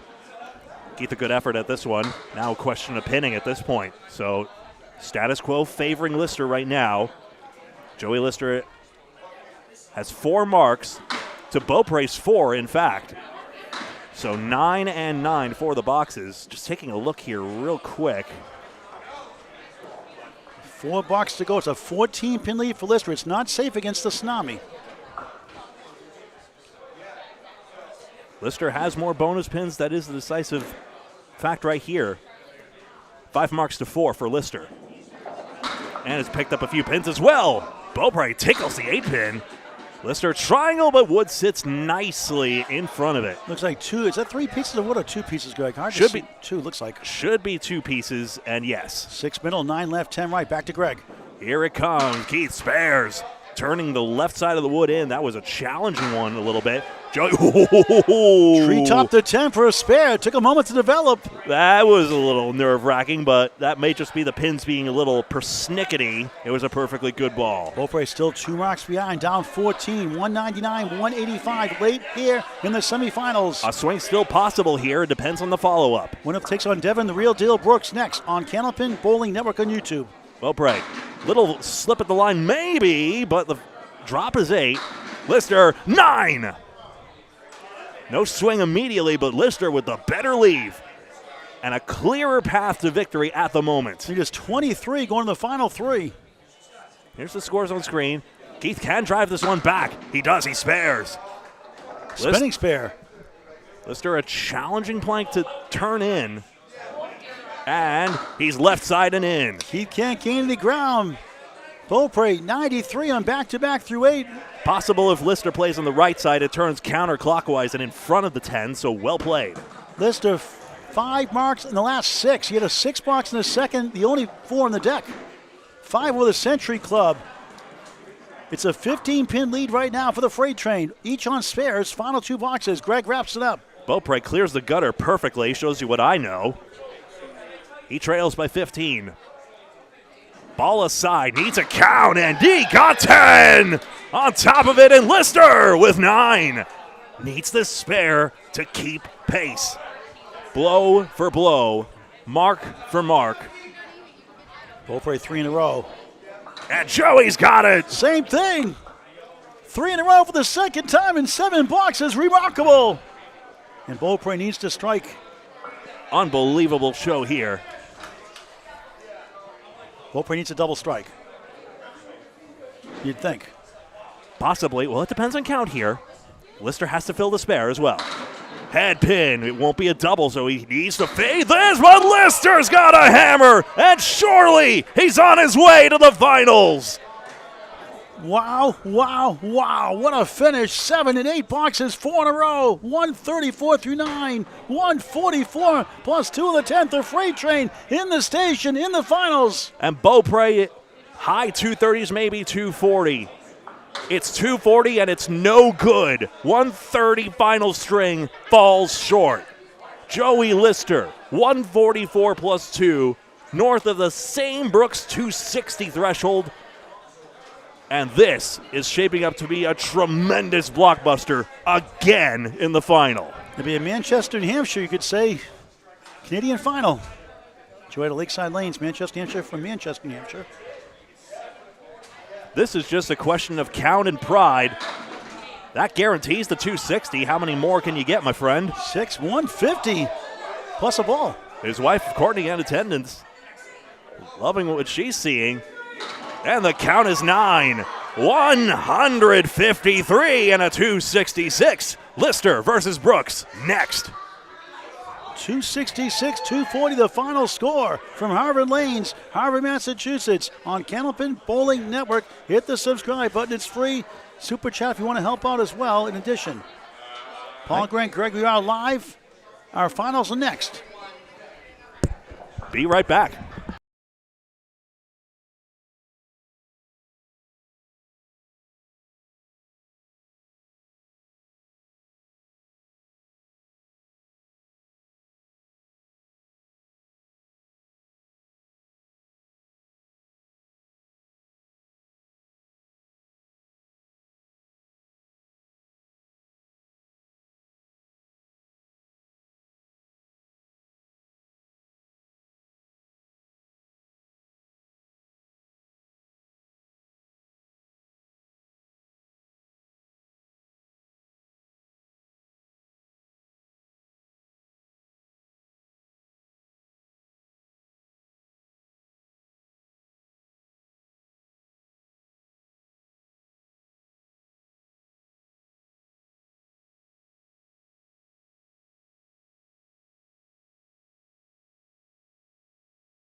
Welcome back. It's finals time here at the Pro Series from Harvard Lanes in Harvard, Massachusetts.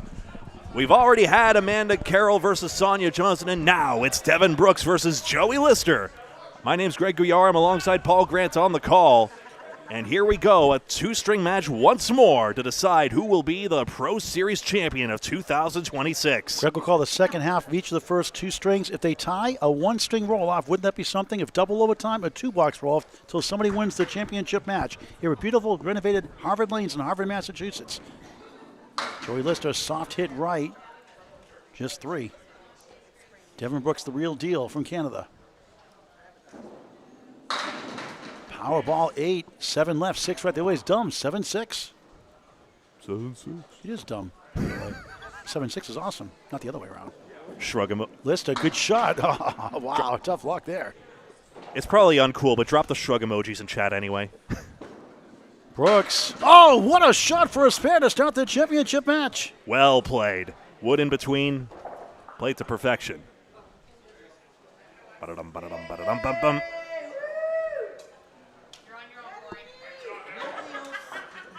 If you didn't see the ladies' match, I would say, folks, you're in for a treat. Watch all 3 matches on Candlepin Bowling Network on YouTube. You will love it. Dramatic finishes.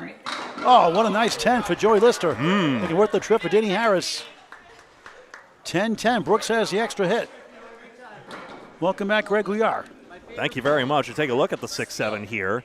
You see the wood spin or cross there. You meant 7-6. Plays itself pretty nicely, and he knocks down the 7-pin after the 6-pin. You're welcome. Thank you. I feel better now. Seating-wise, tell us the seatings here for the folks. Yeah, I feel less dumb saying it that way. Joey Lister, our number 6 seed versus our number 9 seed, upgraded to 8 seed after an absence. So Devin Brooks was excused from one of the matches just like Joey. So less fatigue in their case. This is their 7th and 8th string today. 3-9, 7-10. Brooks, 2 perfect. 4-2 split. Youch. 14-10. Good enough for a 4-pin lead in the first of 2 championship match on Candlepin Bowling Network on YouTube. Lister with the wood, almost. Coming across, but in front of the plate. Making something out of nothing. Devin, good try. 2-4 in the 9 and back. The sleeper. Standing up. He plays a pinning move here, and that might speak to the tough conditions here. If you're playing for the spare, you go less into more, but maybe Brooks wants to maximize pinning here. A pair of 10s. Brooks an 8. 22-20, up 2. He's got 4 extra hits on the pin, on the mark. Joey's got 2 pins better in the pinning department.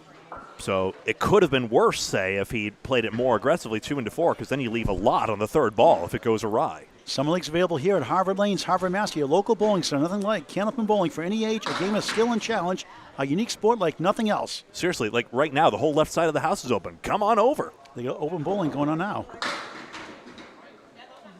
Brooks 1, 2, 7, 8, playing hide and seek behind the 2 on lane 10 of 14. Gorgeous looking. Jim Shook, the owner of New York, put a lot of money in this place, and it shows. Lister grabs the 2 on the right, missed the off to the 3. He'll get the 4-7 for a 9. Host of the Atlantic Candlepin Singles Draw Finals the year before last. Brooks missed number 1. Joey looking for his 5th Pro Series title. Brooks looking for his 2nd. Lister nice out for a 9. 29 through 3 in the first of 2. Brooks a 10. 32-29. He's up a field goal. And remember, both already have one. Devin Brooks, the winner at the Bayberry Singles Knockout, and Joey Lister, the winner of the random triples, the mixed random triples, which is a brilliant format. I just hope the Pro Series just runs back, frankly. Hope to get more ladies here next year, too. It's getting better every year. I'll take that or mixed doubles. We can compromise, but I love the mixed events. We need more ladies next year. Let's go, ladies. Getting better. Let's move it higher next year. Look at this. We've seen this earlier twice by Charles Collins, the 1-8. He had the 1-9 also in that semifinal match. That's just wrong. Let's just side saddle triangle. Wood in front, Wood to the left. It won't go. Strange one. 5 and the 8.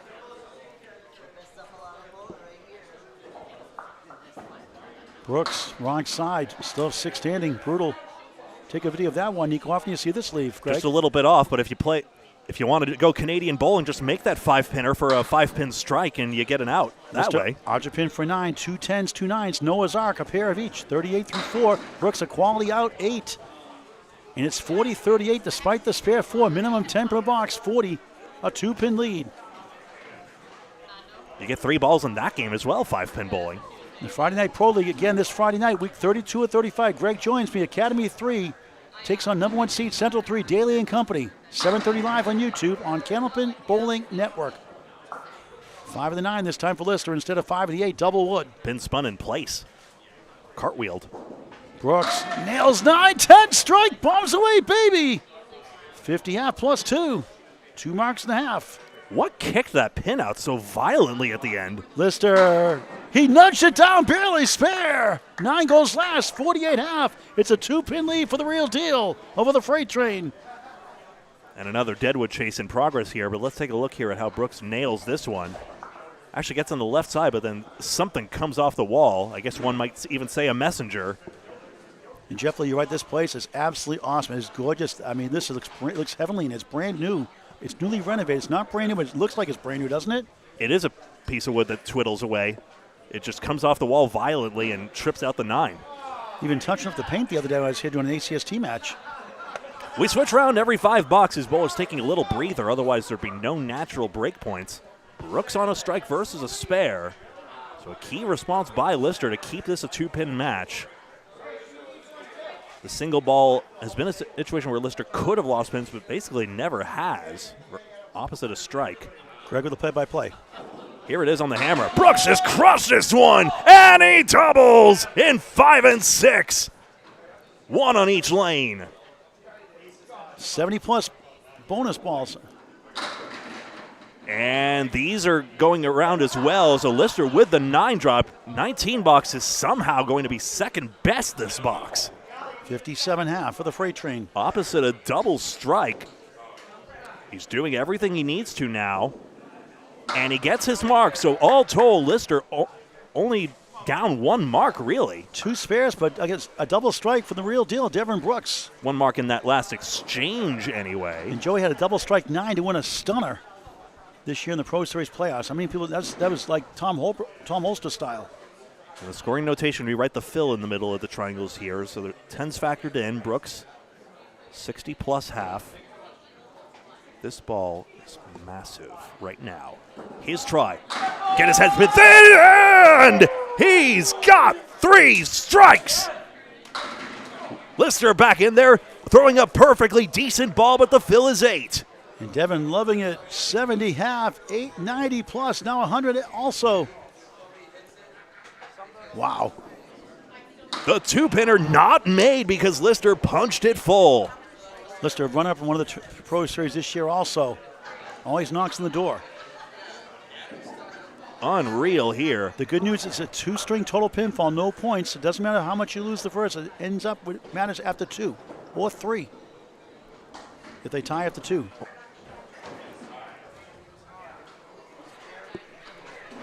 I got it. Nico, thanks for the feedback. Pin camera's up fixed now, I think. Nope. Yep.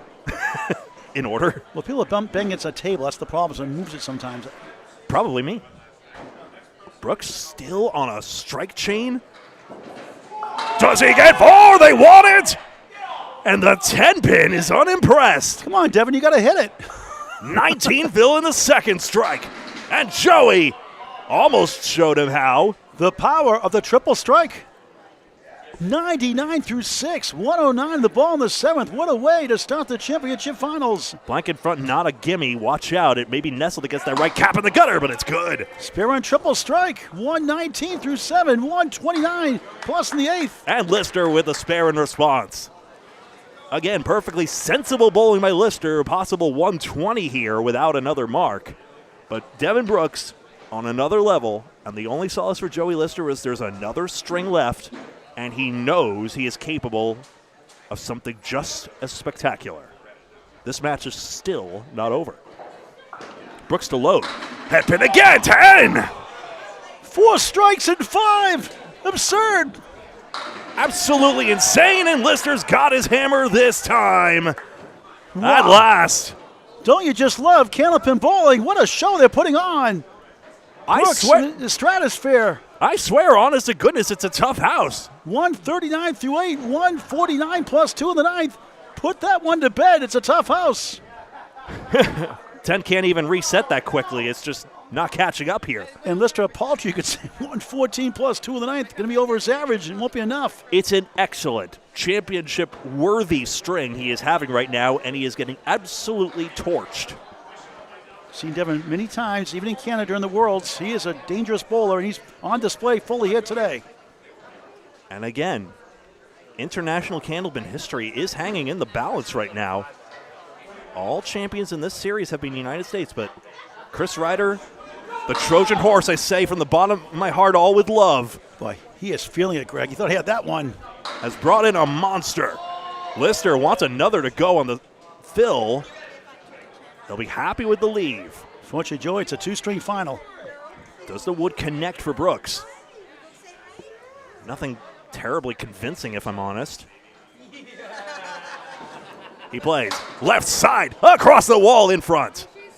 Back to earth, you could say. 9 the strike, 158 through 9. What a performance. And no spare opposite, so Devin Brooks maintains the advantage. Again, the 2-pinner foiling Joey. That wood was treacherous, 9 box. 1, 6, 7. And Joey Lister at 10 box, 133. Disclaimer, 1-7 with a 6 in the middle. 167. Wow, wow, wow. And Lister a fine 133, down 34 in the championship match on Candlepin Bowling Network. Bros really combined for 150 average. Again, any man would be pleased with a 120 average. They're going to plunge right back into this. 34 pin advantage at this early stage, 167 to 134. If my spreadsheet would kindly cooperate, I would love to show you the rest of the scoreboard. Okay.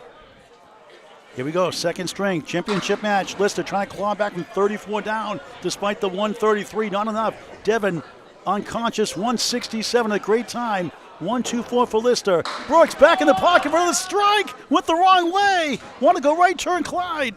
Ho-hum, only a 9 drop. How dare you not get a strike, Devin? What's wrong with you? Epic performance from the real deal. It's a championship that could deserve the trophy, which sits tantalizingly on the table. Lister connects spare. That's one. 34 pins requires at least 4 marks to make up for it. At least. Brooks matches spare. And Brooks did not give one away pending this fill. Yeah. Matt Reed, what a string Devin indeed. He's Paul Grant. I'm Greg Gouillart. You are watching an epic thriller on Candlepin Bowling Network again. Don't forget to check out the women's match as well. That one was tight margins. Especially that quarterfinal and finals. Lister 18 through 1 in the second and final string of the match. Championship match. Brooks, a quarter Lister, youch. Flipped around. 11 through 1. At least put a lemon drop, Devin. Come on. Lemon drop be the second pin left, the 4, second right, the 6, $5 for Candlepins for Cancer on a mark. What's treacherous? He got it spare. Good start for the freight train. 28 the ball through 2, a sigh of relief.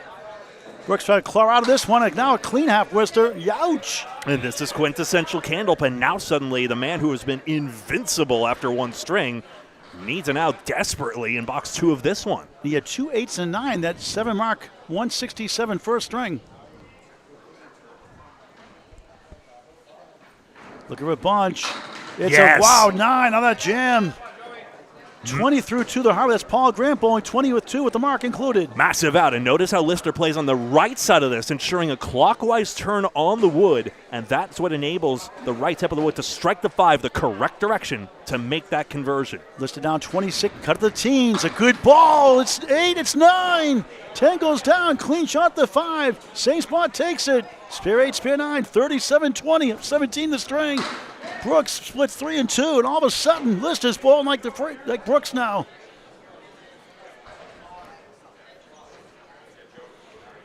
It's only down 17. Bang! 3 in a row out of the gate the second. Possible single digits deficit now. 47 the ball through 3. Don't you just love Candlepin bowling? You didn't tune out after the first string, right? Tell everyone to get back here. Hit the like button, please. Why would you leave anyway? What are you doing? What's up with that? I know the readmission's free here, but still. Look at this. Whoa! Close. And a break for Lister, who can cut it maybe to single digits just like that. Everyone reacted. Brooks, 10:30 through 3 on Candlepin Bowling Network. Let's pause. 7.9 seconds for station ID from the soothing sounds of Greg Gouillart. This is Candlepin Bowling Network. He's Paul Grant. I'm Greg Gouillart. Watching it. Please like, follow, and subscribe on our pages. This is so exciting. I don't know why that ball didn't drive through the 5, if I'm honest with you. Lister feeling it. Zings the pocket. It's going to be 9 again. Spare 8, spare 9, spare 9. 56 through 3. It's down to 8 in the match. Brooks bounce away, baby, strike. Throw the flag, illegal block in the back. The king goes last, the 5. Stops the bleeding. Lister for another one. Yes! 4 in a row to start the second. 66-40. 26 to lead in the string, down 8 in the match. Incredible. This is the season finale of the Pro Series. From 24 top men down to just 2. And these are the best 2 that have survived this 2-string match format. Shared the Amanda Carroll and Sonia Johnson finals earlier today. Also worthy of the trophy. Lister, 8, 5 middle, 8 left, 74 through 4, 2 spare 8s, 2 spare 9s. Crazy good. Average spare fill 6.5 for pro bowlers. This is going north of that. Brooks, double strike, yes! He got a triple, and now it's double. Are you serious, Devin? Unbelievable, 50 half plus bonus balls. Lister, another one. Whoa, tough break. And again, the 2-pinner shuts down Lister for the 3rd time, despite all his efforts. Denied 5 in a row. Lister, 10, frustrating 10, 84 half. Update from Greg will call the final 5. Here it is. First of all, this again, and then we see it here. Lister on an 84 half, but would you believe Devin Brooks had another double in him the whole time, just like Madison Riva earlier today had 2 double strikes. In one string. In one string. Here, across this 2 strings, Devin Brooks, once again, a possibility here, frankly, could go 300. He really could. Bobby Joe Chase was great in that match with Madison Riva in the quarterfinals, and Sonia Johnson right there at the doorstep with Amanda Carroll. Both 1-pin differences. He's already tripled. He's already doubled again. Can he triple again? Back to Greg. His try. Headpin crossover side this time. 3-6. No king. Greg's disappointed. 18 in the first one. Another massive double fill. Lister wants more to mix. 5-7-9. What a strange string. A spare 1 quarter Lister, 9-10. Double strike, 8 fill. 58 through 4. 68 in the ball. 2-pinners have foiled his opponent many, many, many times. Brooks has tried the 3-6. Yes, got it. Possible difference maker again. Spare on strike, and Lister cannot get the split to go. Lister 78 half, 88 in the ball through 6. That's for Brooks, in fact. 78 half, somehow second best in this one. Lister, who is showing us a tremendous string. 9 for Lister, not a 10. Thank you. On the doink, 93 is only pinned the deck. 93, 88, and now Brooks can get the lead back. Lister cut from 34 after 1 after winning 167, 133. Lister took the lead by 26 in the string, down 8, and Brooks sends it back up into maybe 30-plus territory. And he might take the lead in this string, would you believe? 93 through 6, 33 over par, as they said on the old Canadian shows. Par being 10 a box. Brooks again on the head pin, but the ball doesn't drive through. The Matt Susi special. Joey gets pins to collapse. Nice leave. 95 through 6. Brooks takes the lead by 2 in the string as lead goes to 36 in the match, just like that. Another 2-pinner for Joey Lister, would you believe?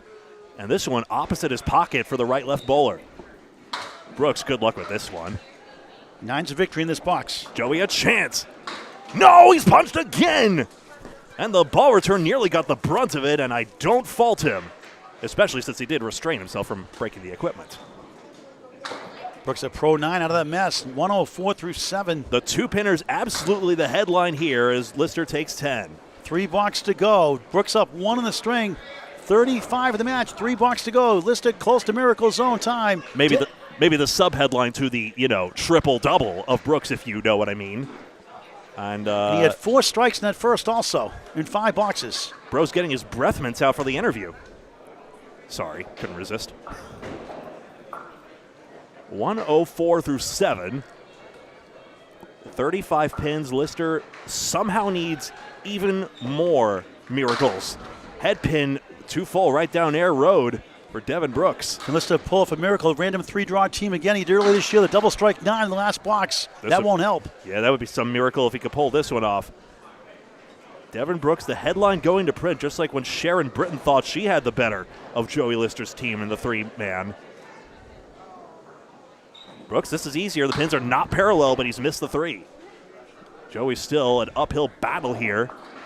2 into 3. What a cut shot, and it will not roll into the 3. But he's been every shot, every box this match. He made a 2-2 split, somehow of no importance. Double strike a must minimum for Joey Lister now. Maybe a triple to win it. Brooks a rare non-out on this one, so that is 3 pins given away, but still the margin is 38. And Devin Brooks a mark away from 300 for 2 strings in the championship match. 2 blocks to go. It's a 32 pin lead for Devin Brooks, the real deal. Counting. Lister's only given away 1 pin in this string, in fact. 7 bucks, the rarest of blemishes from these bowlers who are nothing but dialed. 2 blocks away from being the first Canadian to win a Pro Series championship match.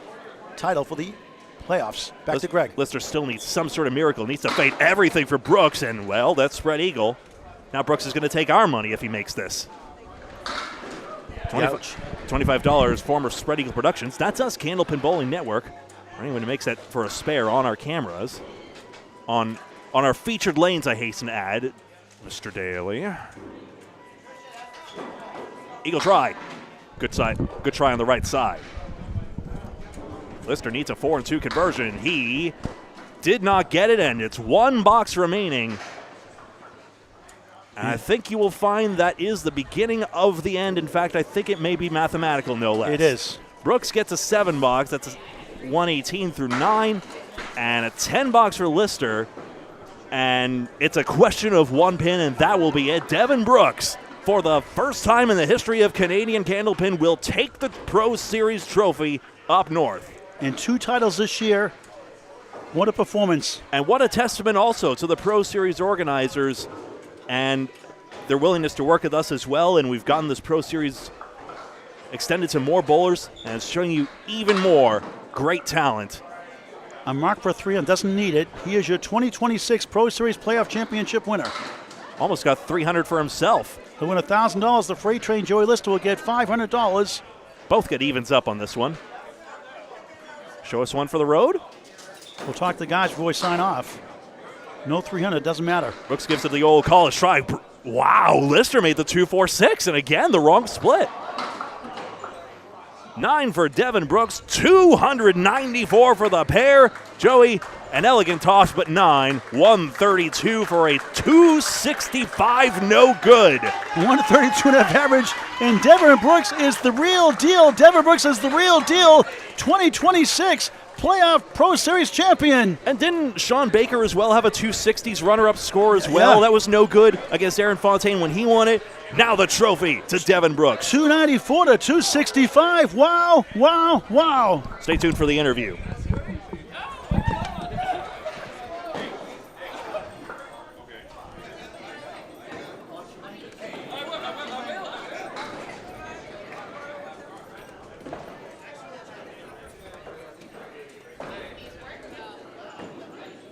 Stay tuned, post-game interview in just a moment.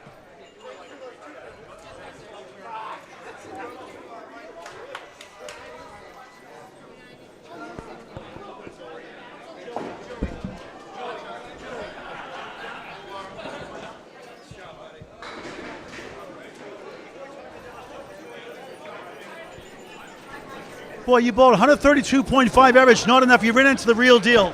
I don't like bowling here. I come in second place. No. Devin bowled phenomenal. Obviously, great during the playoffs. Phenomenal during that match. I did everything I could to keep up with him, and I lost by like 30. Your 2-1 splits. I mean, you were masterful. And he was throwing strikes, and that happens. It was fun though. Really fun. That one. Camera 2. Always on the doorstep every time. No, Boy, that you've been one. so great. Thank you. I get some wins in there. 2 second place finishes in this house, so. And it counts cancer finalist too against VG Dynamite Dallas too. Yeah. Yes, second place again. Thanks, Paul. You won $900 there. You get $500 yet today. Second place. money, nice. I want that victory. You'll be there again, I'm sure. I appreciate it. Thank you, guys. Thanks for being gracious in defeat. Always. No. Again, Devin, phenomenal job. All right, let's bring on Devin Brooks, the real deal. Disclaimer, Devin Brooks, unlike last time, this is PG rated, so PG-rated. Watch the language, okay, please, I'll buddy? do my best. I will do everything I can. Devin Brooks, you are officially now the real deal. Here's your championship trophy. Thank Put you. it up high. Hey, This camera over here. that's awesome. You're the first Canadian to win a Pro Series title. Yeah. Now you're the first Canadian to win a Pro Series playoff championship winner. Hasn't hit home yet. Yeah, I mean, like, thinking about coming down here and actually, thinking about coming down here and actually having a shot to win the whole thing after first Canadian to win an event. That's crazy. I hoped for it, but I did not expect it. That's for sure. You got to thank Chris Ryder. You got to thank Chris Ryder, your buddy, for driving down with you also. Absolutely. Me and Ryder come down every single time, and he's doing great. Like, I mean, this year from the Pro Series from last year, he's made major improvements, and I'm just happy to come along for the ride. I love bowling in the States. What gave you the idea to come all the way down several times this year? About 6-hour drive? Yeah, it's 7 hours for me, 6 hours for him. So I go to St. John, and then I drive down after we pick him up, and then it's about a 6-hour drive from there. So we did that, 7 times now, and it made it all worth it coming down. And I'm just glad I didn't get beat out the first match. Now your next challenge, maybe the Mixed Worlds? Oh, of course, yeah, Mixed Worlds. Mixed Worlds is the next one. Actually, I bowling 560 down at Augusta next week. I got the men's provincials the week after, and then I'm going for a cruise. Now, how's Kingswood Bulletproof looking for the World Tournament in November this year? How good are they for it? Like, How you ready? You getting ready for this one? Yeah, actually, we're really excited for this one. We made some adjustments to the team. We're really happy with what we have, and I think we're going to do a really good job. Okay, I asked this question before, and just for people to know you, your style is very unique. Everybody has their own style, but yours is so different. What gave you the idea to bowl like that? I don't know. That's just how I hit the pins. Like, if I'm not leaning down, I don't get low enough to actually stay over the ball, and it just kind of, it clearly works. I don't know. So basically it's lean on me, right? Yeah, I guess so. You want to call it that. How about a 3-letter word? Oh, you want wow? You got it. Yeah, awesome. Thank All right. you. Great job. Devin Thanks, Brooks, man. the real deal, your 2026 Pro Series Men Championship winner on Candlepin Bowling Network. Back to Greg Gouillart to wrap it up. Thank you very much for watching this presentation of the Candlepin Pro Series here on Candlepin Bowling Network. Hey, a lot of credits I want to give out here. First of all, thank you to Harvard Lanes, Skeeter Burst, and everyone for hosting us here at the playoffs, as well to all of the houses that hosted the Pro Series tournaments. Ryan Family Amusements Millis, Bowlerama Sanford, Bayberry Bowlodrome, Spencer, Mass, Lakeside Lanes, Manchester, New Hampshire, Wakefield Bowlodrome, Wakefield, Massachusetts, and Academy Lanes in Haverhill, Massachusetts as well. Want to thank also the Pro Series Committee, Dave Barber, Ali Barber, Nate Lees, Lori Schiappa, Lori Lewis, and I want to thank Nick and Samantha Zuffalato as well, as we see that lovely photo getting taken here at Harvard Lanes. And I also, of course, want to thank my Candlepin Bowling Network staff as well. More great streams coming up.